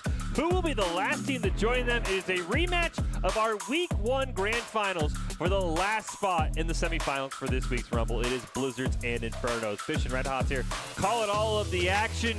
We've seen two pretty dominant wins by the Landslides and the Tsunamis, so both teams they played have had some sneaky good rounds. This is a rematch, as I said, of the Week 1 Grand Final. It's a map rematch as well. Back on Ascent, a map that the Infernos dominated on in Week 1. So do you think the Blizzards can buck the trend, or do you think we'll have a pretty dominant win? I mean, I think, the first half scores have been like 11-1 and 10-3 and 10-2 so far. I mean, the team we expected to win has come out on top, and usually in that first half in particular. Yeah, I think this is going to be the closest matchup in terms of today that we've seen. I think both these teams are pretty good teams in terms of we've seen it in the past as well. I think, honestly, Blizzards, they've been doing pretty well, and I think it should be a close game, honestly. I think they've had a lot of practice and stuff like that for either team, and I think from there we can honestly look and hope for a good game on this this map Ascent. And the one interesting thing for the Blizzards is they actually have a free agent who last week you and I were very high on, who is Zed Evan. They were on the Landslides last week. They're now on the Blizzards in that free agent role. It's not bind, so you can't just give him an Odin and put him in U-Haul, but he could definitely hold down a site. Ascent can be a little more tricky, but you put an Odin down there over by the boathouse, I mean, he can maybe hold that down solo. Yeah, I mean, he is definitely like a different type of Cypher player. He more so uses his traps and stuff as information to shoot through walls with that Odin rather than just kind of like playing those different angles. So hopefully we can kind of see him strive on this other team and see how it ends up playing out, honestly. Final match of Week 1 of this Rumble. Last semifinal spot is on the line. Who's it going to be? Well, both sides could take advantage of Doc's keys to the game to pick up that W. That is focus angles, flank, know your win condition, count cards, call abilities, and of course, hey, maybe the easiest thing in Valorant, just click heads and you'll win the game. It's all presented by Esports Tower. Score pro advice at esportstower.com. Improve your game sense, improve your team play, improve your performance under pressure. You can match with great players and professional coaches to help you rank up. Our final bracket stage game of the night, a rematch of our fall Week 1 Grand Finals. The Infernos taking on the Blizzards on Ascent. These two teams played a great Grand Final series in Week 1, which included a dominant game on Ascent by the Infernos. This Blizzards roster, though, full of proven Rumble champions, including a free agent pickup of Zed Evan. Looking to get some revenge here on this map as we hop right into it. Infernos on the left and Blizzards on the right. Going to start out attacking. Yeah, and honestly, I think with how these games have gone tonight, I really want to see people, I guess, using their ults effectively and efficiently in terms of both teams. I think some ults are pretty good to save in certain scenarios, but I think sometimes holding those ults for too long, it just isn't a, big factor that you're kind of wasting for the most part, right? I think for the most part, Zed Evan actually on the Raze is a very interesting one. I'm curious how he's going to play that because we've only ever seen him on that Cypher. So that'll be the one I know on the side of the Infernos. The player you got to watch for is El Boof. Absolutely one of the best Sova players. Had some insane lineups when they won. He could easily plant, walk away, Hunter's Fury, a couple shock darts, and hold down a plant by himself. Yeah, I think Sova's really good on Ascent. It's pretty interesting that they're opting for the no Sova on the side of Inferno, I believe. Blizzards attacking. Yeah, Blizzards. Blizzards opting for the no Sova. I think Killjoy's obviously good in this map as well, so that's something that the Inferno doesn't have. And so I think, honestly, some pretty interesting team comps. These are probably the biggest, differentiate, right, that we've seen with these teams. Yeah, I'd be very curious. You're right. The no Sova for the Blizzards is very interesting. But, I mean, these are players that have, on the Blizzard side especially, that have won a lot of championships in Vapor, in Cozy, is Zed Evans as well. So it's a very individually talented team. I'm curious how they'll all go together against an Infernos team that, you know, I think the Infernos last week got eliminated early by the landslides. They're looking to maybe remake some of that magic, get a kind of a revenge matchup there. So very curious how this game is going to go, and if I'm leaning Infernos. I don't know which side you're leaning, Red Hots. I want the Blizzards. I'm not going to lie. I think they've done a pretty good job so far.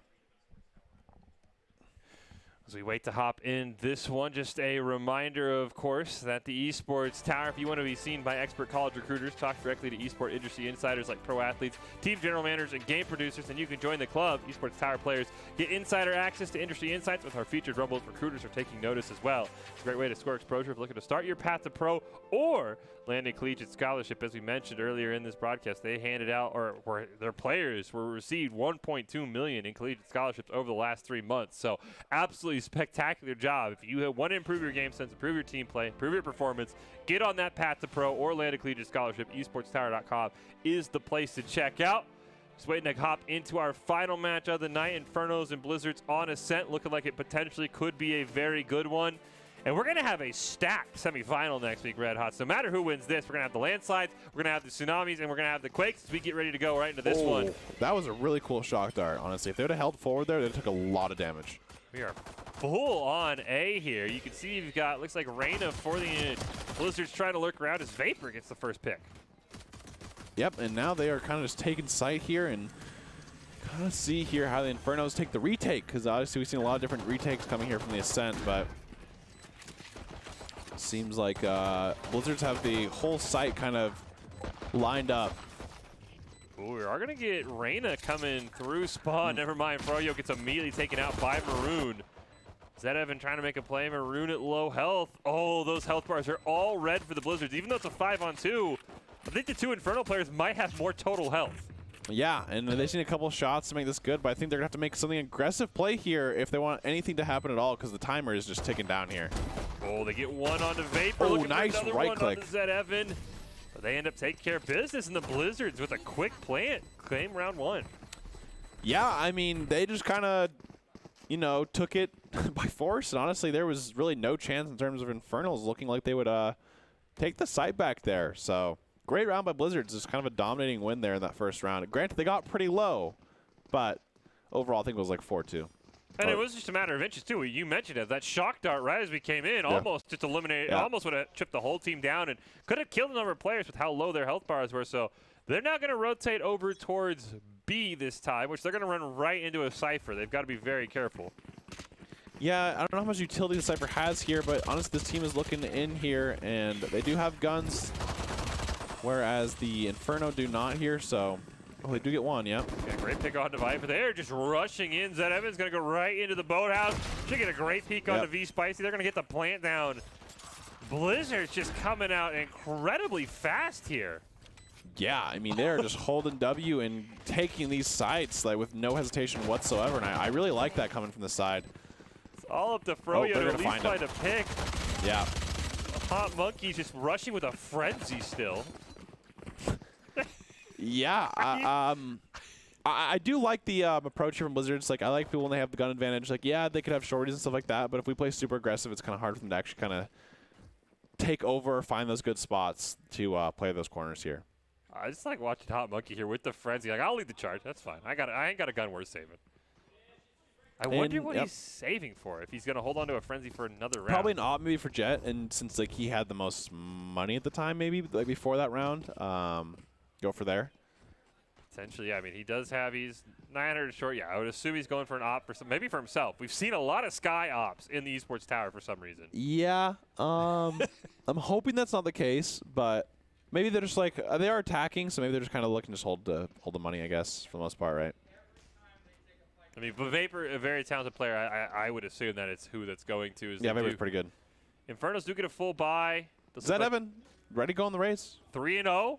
Yeah. I want him to get an Odin and just kind of blast back in and just start holding the trigger down and just start, you know, spinning circles. I think he's he wants to show himself, show him on a duelist, and say, hey, I can play duelist in this league as well. You know. Yeah, don't worry about me. I don't need to always play Cypher. Yep.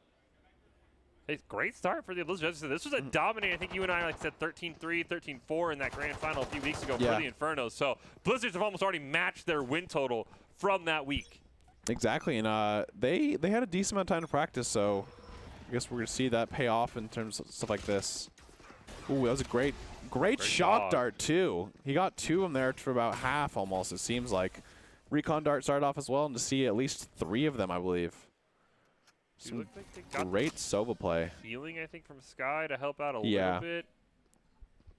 They're just all on that A side. I think everybody knows they're there. Elboof does get flashed. They have the Brimstone smoke. But the great molly there kind of leading off this smoke. So they aren't going to be able to push here. But the thing is, they look like they're kind of going for the rotate play here rather than just like kind of the force down A. Just trying to burn out as much time. They do have that Cypher for the Infernos sitting on mid. Elboof's going to rotate over as well. Vipers and Elboof might actually get a good combo here with that recon dart. Doesn't seem like it saw anyone. Zed Evans is hanging out here for a long time. I don't know if he's just trying to burn utility or what. Ooh, here we go. Don't know if Cozy knows Viper's there. Viper's got a great lineup. Finally pulls the trigger and gets that. 2. Yep. Yeah, so any longer, I think he actually kind of risks the not getting anything there. But 1 for 2 there is huge, especially for the Inferno side. And Zed Evan even got picked off trying to hold that A long. So now it's a 4-on-2. V Spicy sitting up there, does get taken out by Hot Monkey. Dodge the flash from Ray. Ooh, great job from Cozy there. 2-on-2. He'll get that turret down, help out a little bit at least. Is the door broken? Door does look like it's been broken.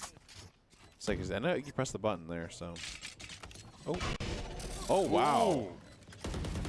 A volley there onto Elboof. Oh. Nice flash.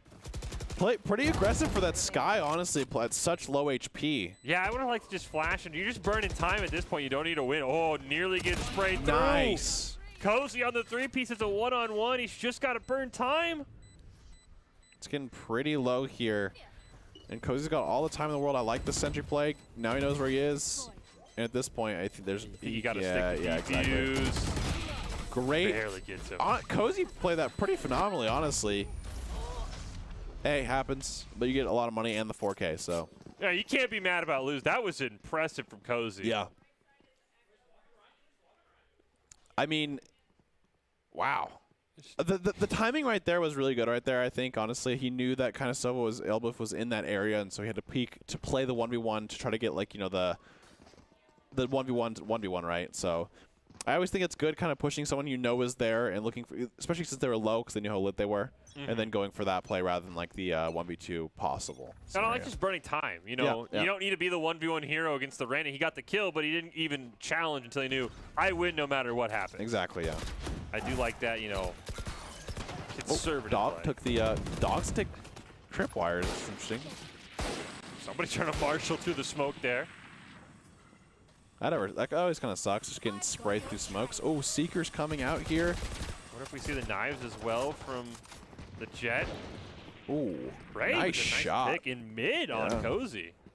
With the Sheriff. We always love Sheriff picks. Seems like that's just the weapon of choice for Eco sometimes. Zed Evan gets 1. He's going to get a great flank. Oh, Viper's barely made it around the corner in time.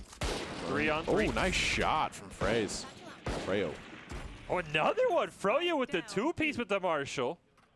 Now it's a 2-on-2. I think you got to get the spike down here if you're the Blizzards. Yeah, Maroon's going to plan it. Start that time. They are down gun advantage, but these guys have been popping off with these Marshall and Sheriffs this round, so let's see if they can make do with what they've got. Zed Evans is going to maybe get a great peek. Nice flash. Doesn't get anything. They know they're not there. Astra Great Astra smokes, yeah. Pretty hard to play there.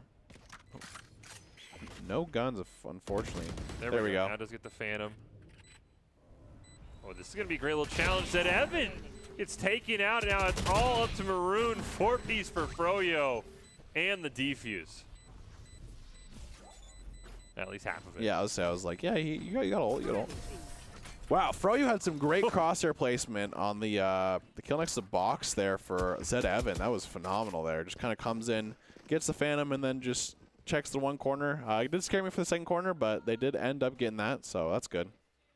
Yeah, it's just great crosshair placement. We see the replay again. He's like, oh, I know if somebody's there, it's right on the head. Didn't quite get a headshot, but enough damage. Lived at 9 HP. Yep. Things we like to see, you know? I mean, like to see the aggression coming in from each side. They had a little bit more time enough to secure the bomb plant, so I think they kind of were aware of that, right? So that also started, by the way, with a great mid pick from Ray with the Sheriff onto Cozy. Huh. And here we go. It seems like the knives are out here for the Blizzards. And Empress did get popped for the Infernos. Popping it pretty early, it seems like. But I would assume maybe they heard the jet knives and popped it immediately in response, because you can hear that audible cue pretty much across the map. Yeah, so they kind of expected like the rush right away, right? But the problem is the knives last a lot longer than the Empress does. Yeah, I mean, Empress is about to time out, I'm pretty sure, at this point. And they're not even close to the Reyna. I believe the Reyna is over on B. So yeah. Empress is pretty much going to get wasted. Ooh, he doesn't see him. Nice. Cozy kind of gets this spot mid. Likes to kind of just play these flank angles, right? They're kind of just sitting there seeing, hoping someone peeks through. Dissipate coming here from Astra. Oh, this is a great pick onto Vipers. But he was ready for it. Yeah, Vipers, a great shot there from mid pick. Booth gets another one. It's a 2-on-3, though, as Vapor does get one with the knives. Right on the other side of that Astra smoke. The Astra wall, I should say. Ooh, down in hell right now. Should get maybe a great pick onto a Booth, who gave his position away. Was that a right click? Yeah, I think so. Yes, it was. Vipers, 1-on-2. Oh, really low. Very, very low at this Just gotta play time. Oh, nice shot from Froyo. Froyo's playing pretty well right now. Froyo's absolutely phenomenal. I don't know if that jet leap was what we wanted. You're just trying to play time. You just play ring around the rosy as much as you want. Yeah, I think with that low HP, it's a little bit of a gamble, especially since they audibly hear that, and obviously they know how low she is, just because of. And they only had to hit one shot. Yeah, I mean she was like, it looked like she was like 10 HP. Yeah, it was. I get what you're going for there. If obviously. you have knives, maybe. You know. Ooh, we do have an op on this guy. Okay. Honestly, prove me wrong. I would love to be proven wrong with the Sky on the op here. Honestly, I really would. But I do not think it's good. Well, let's see what Ray can do. Zed Evan does have Showstopper here. Can he make a big play with the Rays to kind of make some impact? He does see the trip. Nice. Gets it done. He said, just pop the Showstopper, blast pack through. Froyo, great pick there. Seeker's still up. You do have the Killjoy. You can maybe also Killjoy to make some space if you really don't want to use the Showstopper to bust on through. You're challenging an op mid, by the way. And he dies 1v1 to a Sheriff. Yeah, and that's tragic.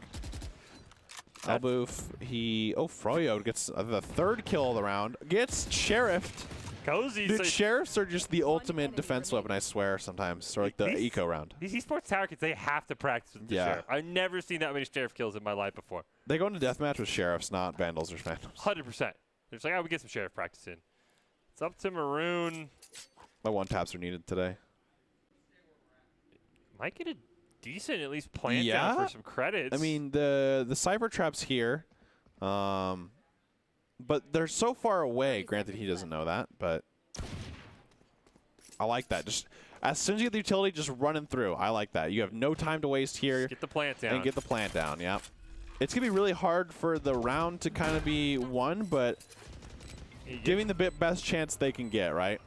I like that. You know, you're not just getting the plant for extra credits. That's like a ton of damage. Yeah. Shoot through? Maybe try and take a guess. No, I like this maybe. Oh, great. Oh, that was fantastic timing from that team there. That was a great team play. A fantastic job by the Infernals. We tied at 3. Tactically crouching. They're stalling for the op. Yeah. Who do you give the op to, though? I feel like you just kind of like Ray, like, you know, it's not your night, man. You don't get the op anymore. Yeah, let's just leave the op, man. Let's just leave it. Come on, you can't ask for the op back. No, dude, I got next one. Don't worry about it, all right? That happens a lot. Okay, I would say 2 chances is usually enough. I would say you got to give him 2. Sometimes, dude, sometimes you just miss everything. And like and he saved for it. So he did use the credit. I'll give you that. One more round, Ray. Then we might have to, last call. You got to go home. You can't stay here. Yep. He's gonna get a great maybe challenge. I feel like if you're gonna op A, you should be up in heaven, right? He's like gonna try and op on the entry. I think looking for the initial pick is pretty good. Granted, you're not a Jet, but I think it's pretty good because usually it's pretty hard for them to actually like punish you, right? They're all hanging down on. Oh, nice. Okay, nice recon bolt there. Yeah. Oh, I think they missed that one on accident for the Astra smoke. Just a bit outside. Yeah, a little bit high. Yeah. Do you have a flank from? I think that's Cozy. Yeah, I believe so. Which we've talked about, loves the flanks. Does have the Killjoy ult that does kind of make it a little harder for them to push onto site. They also have Showstopper still. There's one op from Ray. Oh, Hunter's Fury. Oh, great angle there from the Hunter's Fury. Does get one and does get at least one kill. That was fantastic, Hunter's Fury. I love that. Cozy does trade 1 for 1. They're going to get the spike planted. Oh, nope. Fakes the spike. Yeah, where was that coming from? I think Brimstone lineup. Ray was behind them, and I think that's what they were worried about was the op. Oh. Seeker's coming out. Ooh, gets caught mid-utility. Oh, good try. I think he just went with a double flash approach, so like, hey, you know. Try and buy some time. Yeah. Ray going for that. I'm not going to stick it. I think you could just stick it here. Maroon gets one. All up to Cozy, who's hanging out now. Maybe do you just Killjoy ult here? It's force him off? I don't think so. I think you just die. That was a great try from the Blizzards for sure. Inferno's played that pretty well. I think the V-Spicy Molly was really good. The Hunter's Fury angle was phenomenal. Yes. Playing the angle where you actually have the whole wide, like, I guess, alleyway there rather than, like, you know, the straight up A site was insane.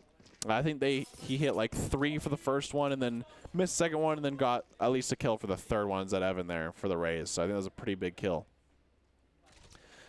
We have 3 ults here from the Blizzards. I'd love to see the what we saw the other week, which was the Seeker Killjoy ult combo. That was a good combo, yeah. Yeah, you kind of just drop both at the same time, so it's very hard for them to kind of sit there and play an angle without them, you know, running away the entire time. So I'd like to see a little bit of that from the Blizzards here, but we are going to see how they end up playing these attack rounds still.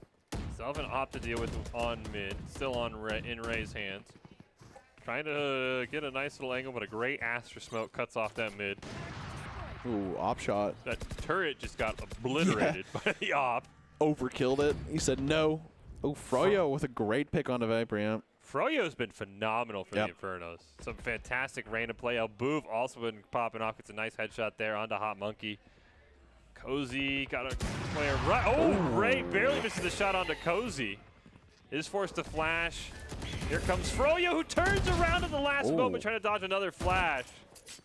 I think it was his own teammate that just got him killed, unfortunately. Way to get out there quick from Cozy. That was close. Almost got hit by the orbital strike.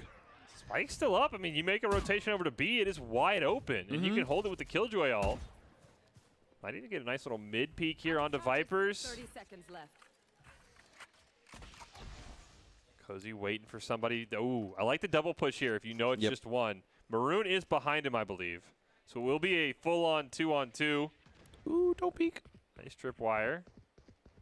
Oh, I think they're just going to wait out the round at this point. I mean, yeah, nothing they can do. Probably just want to save. Actually ends up walking into the op. See, that's the one thing I don't understand really, though, is like, were you guys trying to save or were you guys trying to plant the bomb, but just like it took too long? You know? Yeah, I would have liked to have seen Maroon go through the elbow and just plant while, you know, Cozy holds mid. I agree with you. I feel like they were kind of sitting there. I mean, my thing is, like, I think you should just try to make a decision collectively of, like, yo, are we saving or no? Like, that, it's just, I think that's your simple answer. If you're not saving, you should just play together and just look for an aggressive thing. But if you are saving, then, you know, hey, play back and play together. Yeah, it felt like their mid play was like they wanted a pick, and when they didn't want to pick, it was, nice shock dart there. And now they're really, great shock dart. Oh, they did get away from that one. Astra barely alive. Oh, Vapor peeks that one. Elboof with this 2 can easily take out Maroon, who has no HP. Does at least run away and get some healing from the sky. I love the angle there. I love when you play the the different angles, because those are going to give you a lot of the net kills that you kind of want in rounds like this, where you're playing not usually the traditional angle, and especially if you shock dart, they're still kind of scared to not play on the corner. And he is just going crazy on this round. Elboof is playing attack on this side. Oh, nice job there from V-Spicy in the crossfire. Cozy gets taken out by Froyo. A flawless round for the Infernos. 6-3, and I mean, you have 5 ults if you're the Blizzard. You have to feel like this is your round in some combination. I don't think it should be legal for Elboof to literally get away with this. It's a great play. It's a fantastic play. I'm not trying to say take that away from it at all. Yeah, I agree with you. This is the angle I'm talking about. These are great angles where people don't expect them, and after that, like, he just goes one by one, and man, I mean, he just got met with no utility though. I mean, he just kind of, his shock darts kind of scared him off, and honestly, great job by Elboof. He's sitting there again looking for another good shock dart. That Here one, we go. You got some miss. There we go. Here comes everything. We've got Killjoy, we've got Astra Wall, we've got Seekers, we've got Zed Evan with First Blood. I guess if you want to win a round, that's one way to do it. And just like that, they're using all their ults here, but it is a 4v5 scenario still. If they get a Cypher kill, they can use that Cypher to kind of see where they're at. They have Showstopper knives. Oh, here comes the Showstopper. Oh, that's tragic. Yeah. I mean, he used it, so I can't be mad. Ooh, the Froyo somehow lives that. Does trade 1 for 1. Blizzards have the slight advantage, but their Jet has about 5 HP. They're also running out of time here on the side of Infernos, so I think that they're kind of have to look for some out, you know. I mean, you have to be happy if you're the Inferno. You got 4 ults in 1 round, and you still have a lead. All up to Froyo. I don't think he can get it done. Might get a Necrosis Frag? Maybe. Oh, yeah, that is huge. That. Can he get one more?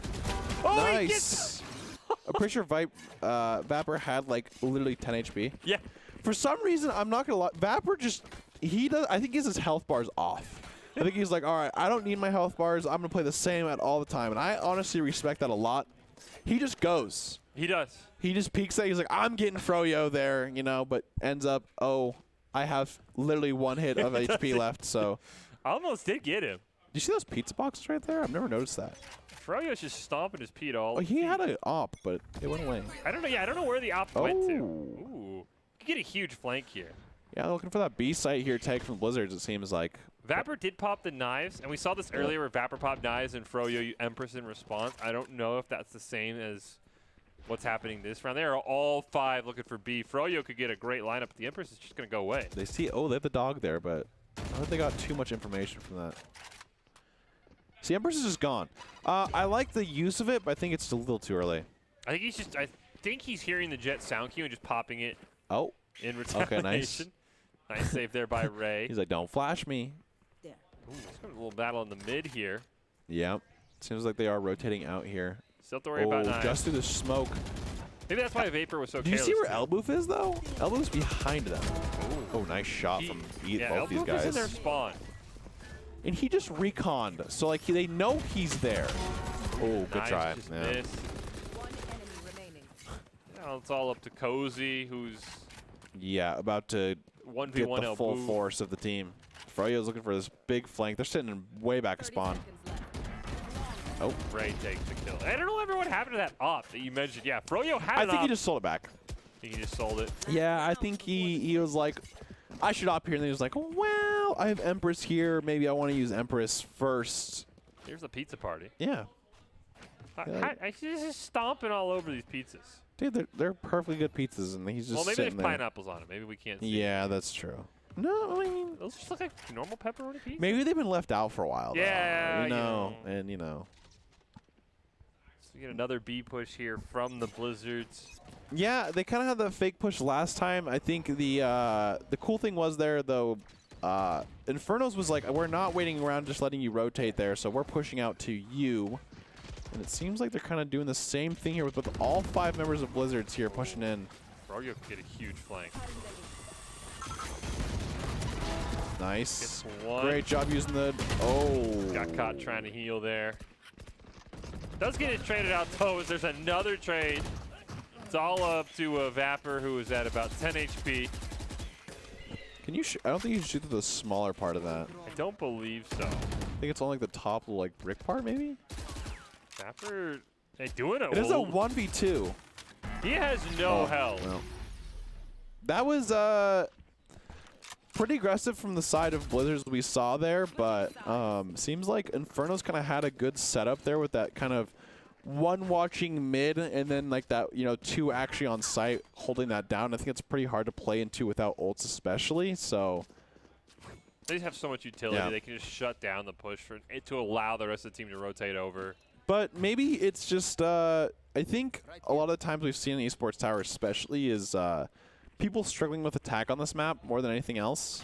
And I think the defensive side has been more so favored here. So an 8-4, you know, if we reverse the roles here, that's a tie game.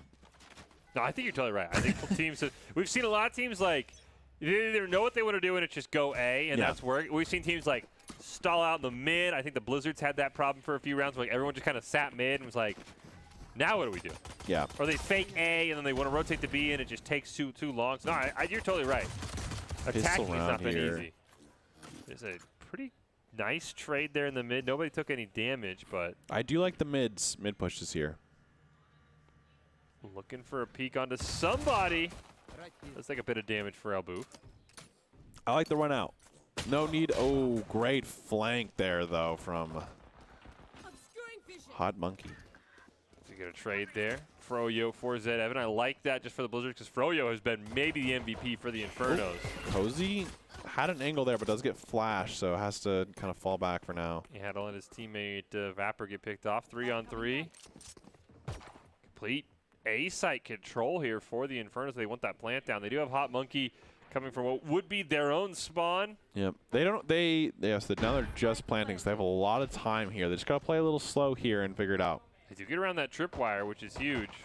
Or at least Cozy does. Maroon ends up shooting it out.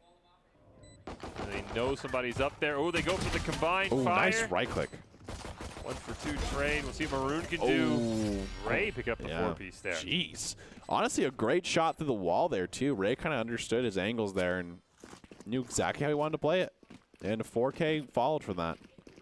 One thing I didn't like was Maroon ended up taking out the tripwire, which told the Infernos, hey, there's at least one on Heaven. Would have liked to seen Maroon kind of come around and try and come to the door instead. Because he totally ruined his teammate's flank because Cozy had snuck past the tripwire. Yeah, I mean, I think the thing was they more so kind of wanted to push two together rather than just one because, I mean, people watch it all the time still, so it's kind of hard. But, yeah, you are right. I think the tripwire could possibly give it away there. Ooh, it's coming for him. Doesn't end up concussing him, but I like the ult orb. Yeah. Oh. Cozy gets a great pick. Cozy's been phenomenal. Turret doing a decent bit of damage as well. That turret's really hard to hit with like no actual real guns there. Vapor in mid has a shotgun. I think that was a Marshall. Oh, well, you're right. It was a Marshall. For some reason, it looked like a Bucky. It did. The only reason why I said that is because of the sound. That's yeah, no, yeah, you're right. I was like, that looked like a Bucky, but I mean, he was playing like it. It was just right in the grill. Yeah. It's like I don't know if you should just try and I guess you can muzzle stuff somebody with a Marshall. Yeah. Did hit him, just not enough damage. Burno's starting to take over this game for the most part, but I think the Blizzards have had some solid rounds, as you said. Yep. Attacking has been an issue for some teams.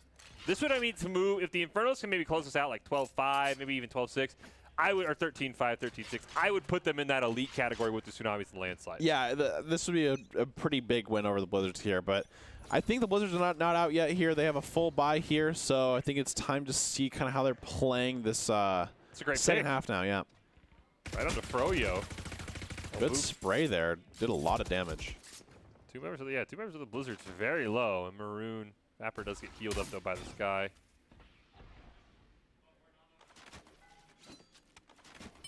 Interesting to give the orb to the Cypher. Standing ahead. Haven't seen too many neural deaths. Burnos do have a Seeker if they want to maybe pop it here. If they get a kill.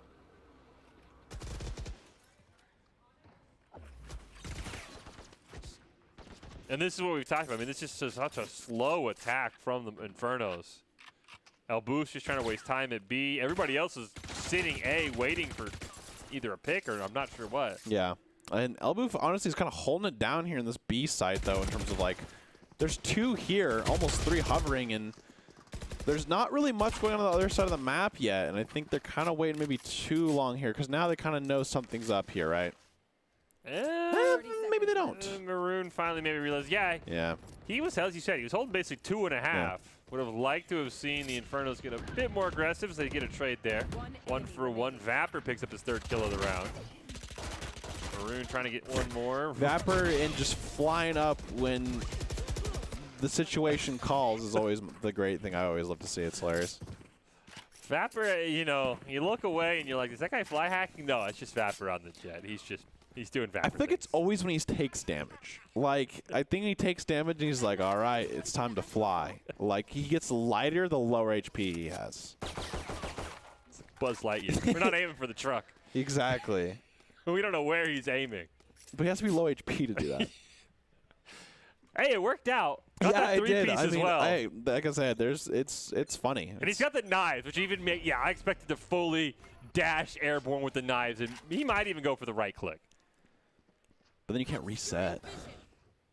Okay, well, looks like they're kind of setting up for a B push here. Maroon is kind of holding this down with the Astra. I can't tell if that's Sky back at the spawn who's going to maybe have a little bit of a battle here, catch someone out who's looking for a lurk. It is going to be Sky. Yep. Sky on Sky as Ray gets the kill. Yep. And there we go. Maroon with this counter. 1 for 1 for each team here. They're still on B. Ray's now coming from behind. There's still 2 on A for the Blizzards. They are very scared that this is going to be not the full team. I love doing the same thing he did as last time, just kind of holding this down. He does push through, and honestly, that is a crazy play. But he was punished for it, so now it is a 4v3 on the side of Blizzards here. Honestly, pretty in favor for them, I would say, right now. They did pop the Seekers there from Ray Undaunted on the Inferno side. Yeah. They have the neural theft, so 1 kill onto maybe somebody like Cozy, or maybe there's Vapor going airborne again. That's just, hey. That's what he does. Jet mode. You know, at least he's consistent. Okay, good smoke from Brimstone here. 3v2, they're kind of playing 2 angles down low, though. There we go. I like that play from the Zed Evan, honestly. Granted, he dies there, but that's the thing that I like from Raises. Raises causes enemy teams to react in a way where a lot of people don't actually know what's going on. What do you think his DPI is? I think he just turned it up way high. Because, like, you know those mouses now? Yeah, you have, like, the little click, click. Yep. Yeah. Guy's sitting at 16,000. No, you're totally right. That's a fantastic race. But yes, you die. But guess what? Everybody came out of hiding to shoot at you. Exactly. Like, granted, he didn't get a kill. But the thing is like, it's either you force to kill him or he will kill you, right? Mm-hmm. So it's like, and honestly, like, a lot of the time you don't expect a Raze to double jetpack right in front of you when you're defending a site. And you're like, what? And so both members are focusing that while the other ones get to just, you know, get the other 2. So yeah, it brought the Cypher out of hell. Yeah. And otherwise they wouldn't have known where he was. Exactly. That's what I'm saying, though. I think stuff like that is how you kind of use Raze to your full extent, right? There's quite a few ults. I would like to see a good... That's like, Froyo's had a phenomenal game. The only, you know, consistent criticism is he has had some very lackluster Empresses. I'd like to see a really good, high-value Empress here from Froyo. Mm-hmm. Just to really kind of lock down. I think it's easier to use on attack, right? Because you kind of know you're going into a site, so you can just kind of pop it early, go into the attack side, and then get ready to use it. Well, they are ecoing, so I guess I won't expect you to Empress with the pistol. Never did admit that they were ecoing, as Cozy just kind of sprays through. Yeah, great kind of run down there from Cozy. And Maroon gets another kill here. Oh. I like this here. Oh, no. That is huge for Elbow. Yeah. Vapor has an op? Oh, well, that's great. Be able to land this kill onto Elboof. Maybe not, Elboof. Yeah, he's really low, too. I think you have to use Seekers here. You have to. I don't think he has the time now. He's too old. Oh! Oh! Elboof with the clutch. Yeah. On a pistol round. I think Vapor got kind of caught off guard with him being in heaven. He was not ready for that, so. I think Killjoy, I think Cozy got caught off guard as well. And the door was closed there, so it must have been a miscommunication on their part to kind of be like, hey, you know, the only option he really has is heaven. The one thing I do say is he was aware that he had 2 bullets left, and he kind of was like, all right, we'll have to make, you know, this 2 bullets headshots count, so. That was I thought that round for sure was Blizzards. I'm like 10-7. That's a lot better. What an insane play from Elboof. Yep. Playing out of his mind. Let's take a bit of damage. That's a lot of damage. I mean, took 20 shield damage and 10 HP, so I think you kind of want to give Elboof the ult orb here because he's one off of, yeah, Hunter's Fury. Vapor with a great pick onto Froyo. It seems like with that Vandal, doing a fantastic job. They do still have that neural theft for the Inferno, so if they can get 1 kill, especially if Cypher can be close to the body, that can easily turn the round. As they do have that 1 member over towards B, which something we've seen a lot. We've seen a lot of these like 1-4-1. Now it's like a 1-3-1 here. Yep. A lot of isolated members trying to maybe either stall or be a distraction, or maybe just open things up because it looks like they're going to full rotate over towards B now. I think Elboof's doing a great job of flanking. I think he kind of has learned now. It seems like that he shouldn't push out. I think just kind of having him stay there is pretty good. Oh, nice shot. 4-on-4. Oh, and he immediately forces a double move back to A. Yeah. Doesn't look like the rest of the team's coming. Seekers did get popped, though, by the Infernos. All of you taken out. Oh, that was really sick. Did you see that? So that was insane coordination there on the side of Inferno. Basically, Elboof, the frame that he used the Cypher ult, pressed ult because he knew exactly it would highlight their locations. And so he used that as a recon dart, basically. That was really sick. That was. Yeah, now you say that in real time, I was like, how did he do that? But yeah, that was a great Cypher ult. They've had some great combo ults, the Infernos have had. And that's what they need, to be honest, for stuff like this, right? Maroon is up there. Oh, fantastic job. Wow. 1 round away now for the Infernos. I was all ready to hand at least MVP of this game to Froyo, but I mean, Elboof has kind of stolen the show these last 2 rounds. Yeah, I think besides the early kind of attack rounds they had here, where he's kind of had some questionable decisions there, but other than that, he's doing a great job of holding people down and stuff. And that combo, I can't get over that. That was really cool. I mean, like, they used it exactly the time. Like, as soon as they used that Cypher ult in the queue, he popped that ult and he was ready to go. Because he knew that they were around garden area, right? So he kind of hover that area and then make the decision after that. Yeah, you just seen all 3 Seekers. A match point here for the Infernos. Blizzards do have a showstopper potentially to make a play. Zed Evans does retreat, but great grenades by Zed Evan, honestly, these rounds. Great damage. Getting some good damage in, yeah. It looks like 2 or 3 members of the Infernos. They didn't all get healed up, though.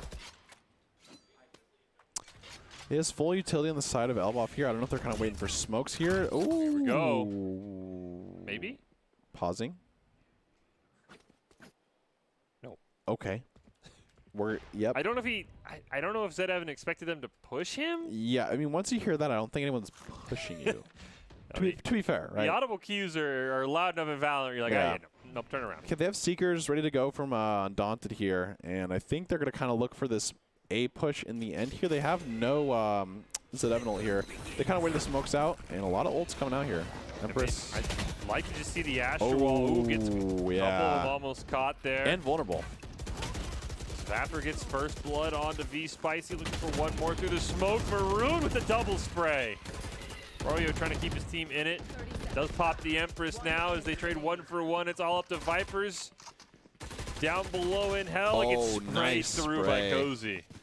Wow, I mean, honestly, Blizzard's doing a great job of defending now. I think they're playing multiple angles. It seems like they're it almost seems like they're talking more, right? They're using a lot more communication of like, hey, you should flank from up here, or, you know, I am flanking from up here, just kind of hold them on the other side. And I think that kind of stuff goes a long way in games like this. I think you having multiple angles for that crossfire makes it very hard for Inferno to actually hold that site, because A has so many different site, like, you know, opportunities there. And that Heaven flank from Maroon was huge there, getting those 2.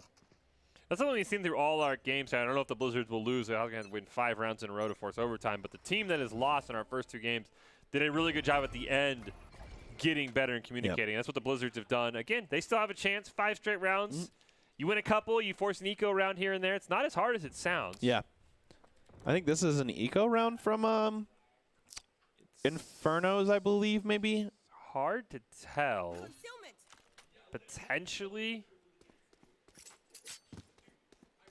Maybe this might be their last. Oh my gosh. Yeah, there's a Marshall out, so. Yeah, probably a slight eco for the Infernos. Yep. We popped a lot of ults that round as well. I mean, they used the Empress, they used the Seekers. Oh, wow. Great shock dart there. Oh, Boof has had some fantastic near lineup.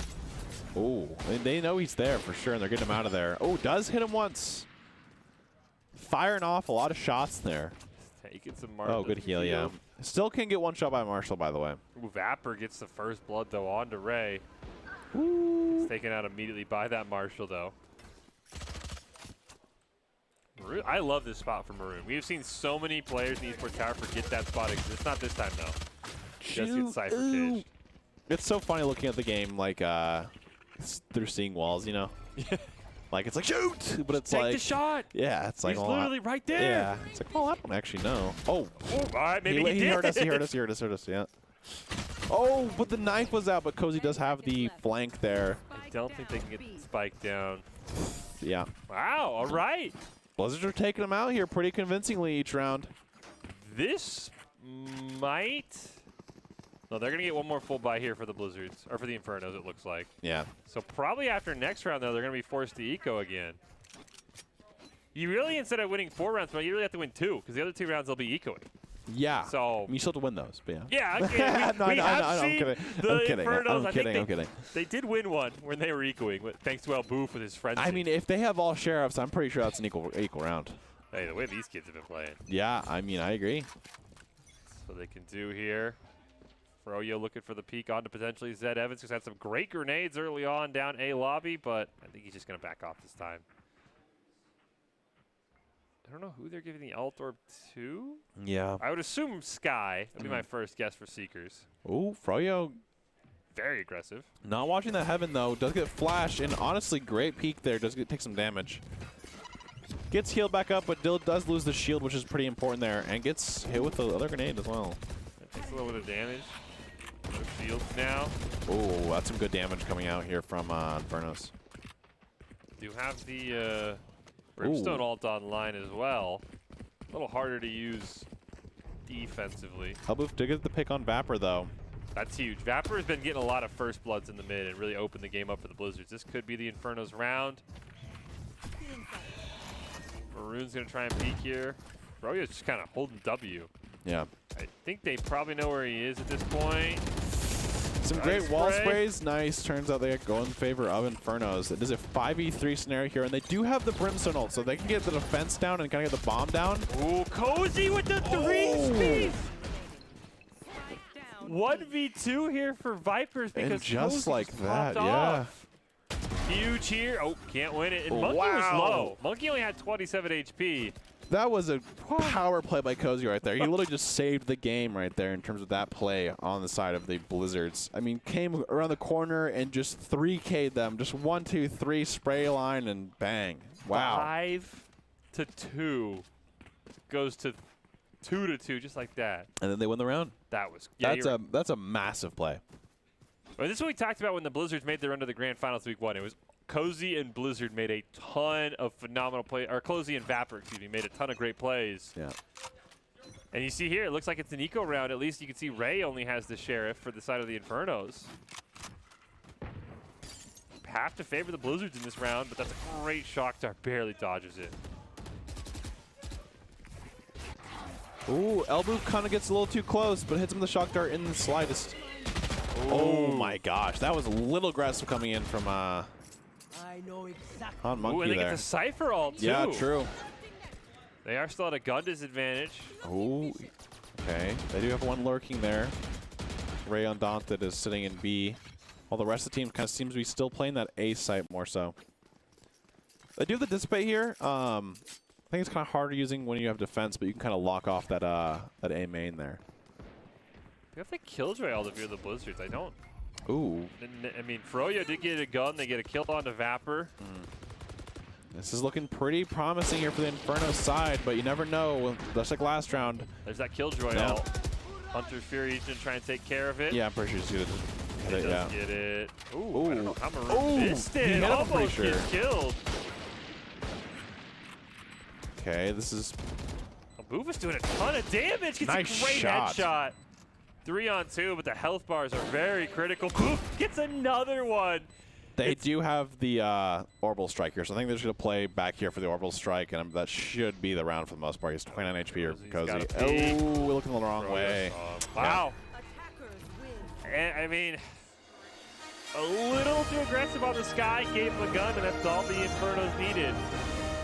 Great job for them. A little bit closer than last week, though. The Blizzards definitely made some phenomenal plays, but in the end, the Infernos get the job done.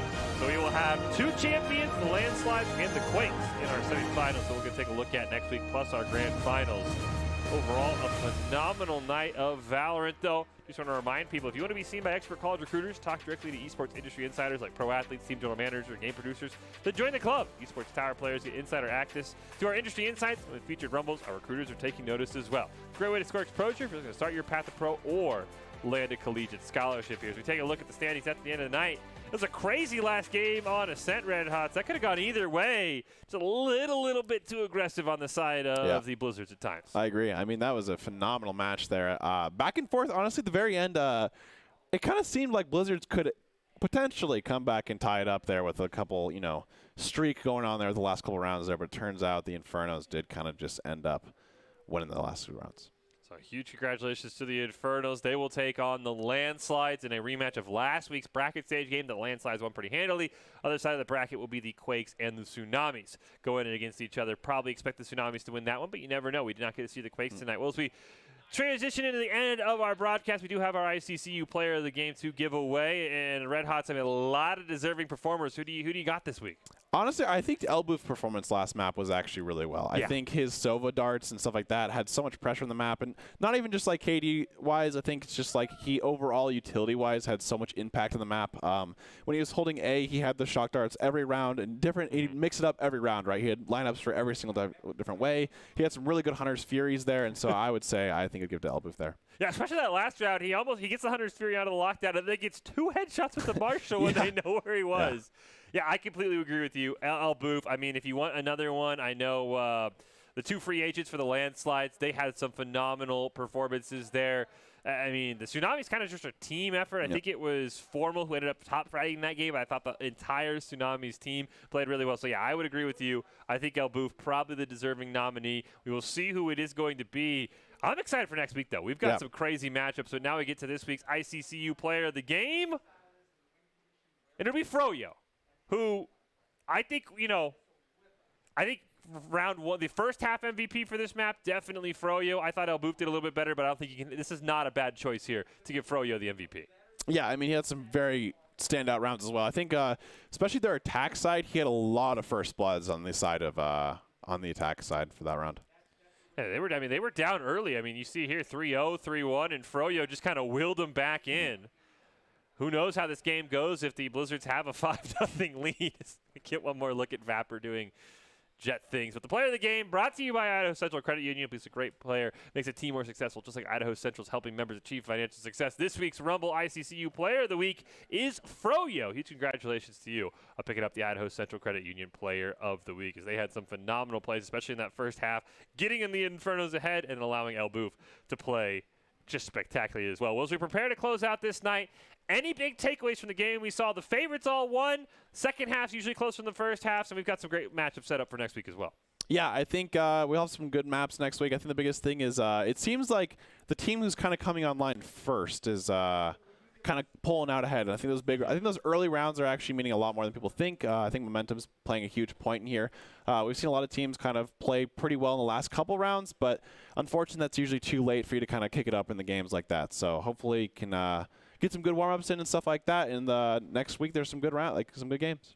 Well, we had an exciting night of matchups in the bracket stage for this week's Rumble. Congratulations to Tsunamis, Landslides, Infernos, and Quakes for making it to the semifinals next week. It is shaping up to be a great show. All 4 of those teams have the capability to take home the championship. We will be back next week with our semifinals and our grand finals to see who is this week's Valorant champion. As a reminder, we're hosting the conclusion of our Esports Valorant Rumble right here Monday starting at 6 p.m. Eastern, 4 p.m. Mountain Time on the Boise State Twitch channel. And we will close out here with our top 5 plays presented by the Idaho Army National Guard, who invites you to take your impressive critical thinking skills into real time. More than 10 jobs offering a $20,000 bonus and your degree of choice paid for. The Idaho Army National Guard is the best team out there. Reach out on Twitch at iGuard Gaming. And here are your top 5 plays from week 1 of this week's Rumble.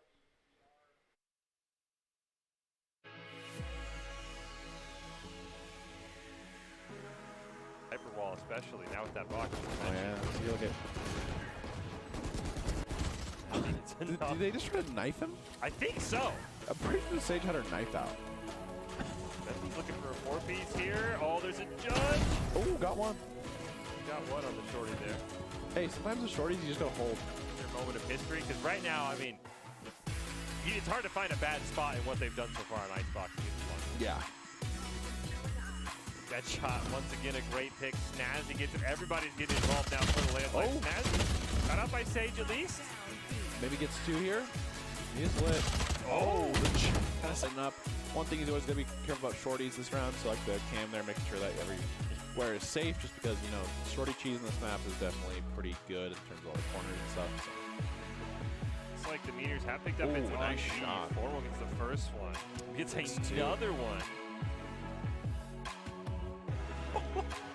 Wow. What a great shot from Keegan there. Oh, my God. This is teleport for the dog. Does find him, yeah. Because on the Optos, there's nothing you can really... No way, dude. Imagine. Okay. That was interesting. There. Great Astra smokes, yeah. Pretty hard to play there. No guns, unfortunately. There we go. Now just get the Phantom. Well, this is going to be a great little challenge that Evan gets taken out, and now it's all up to Maroon. 4-piece for Froyo and the defuse.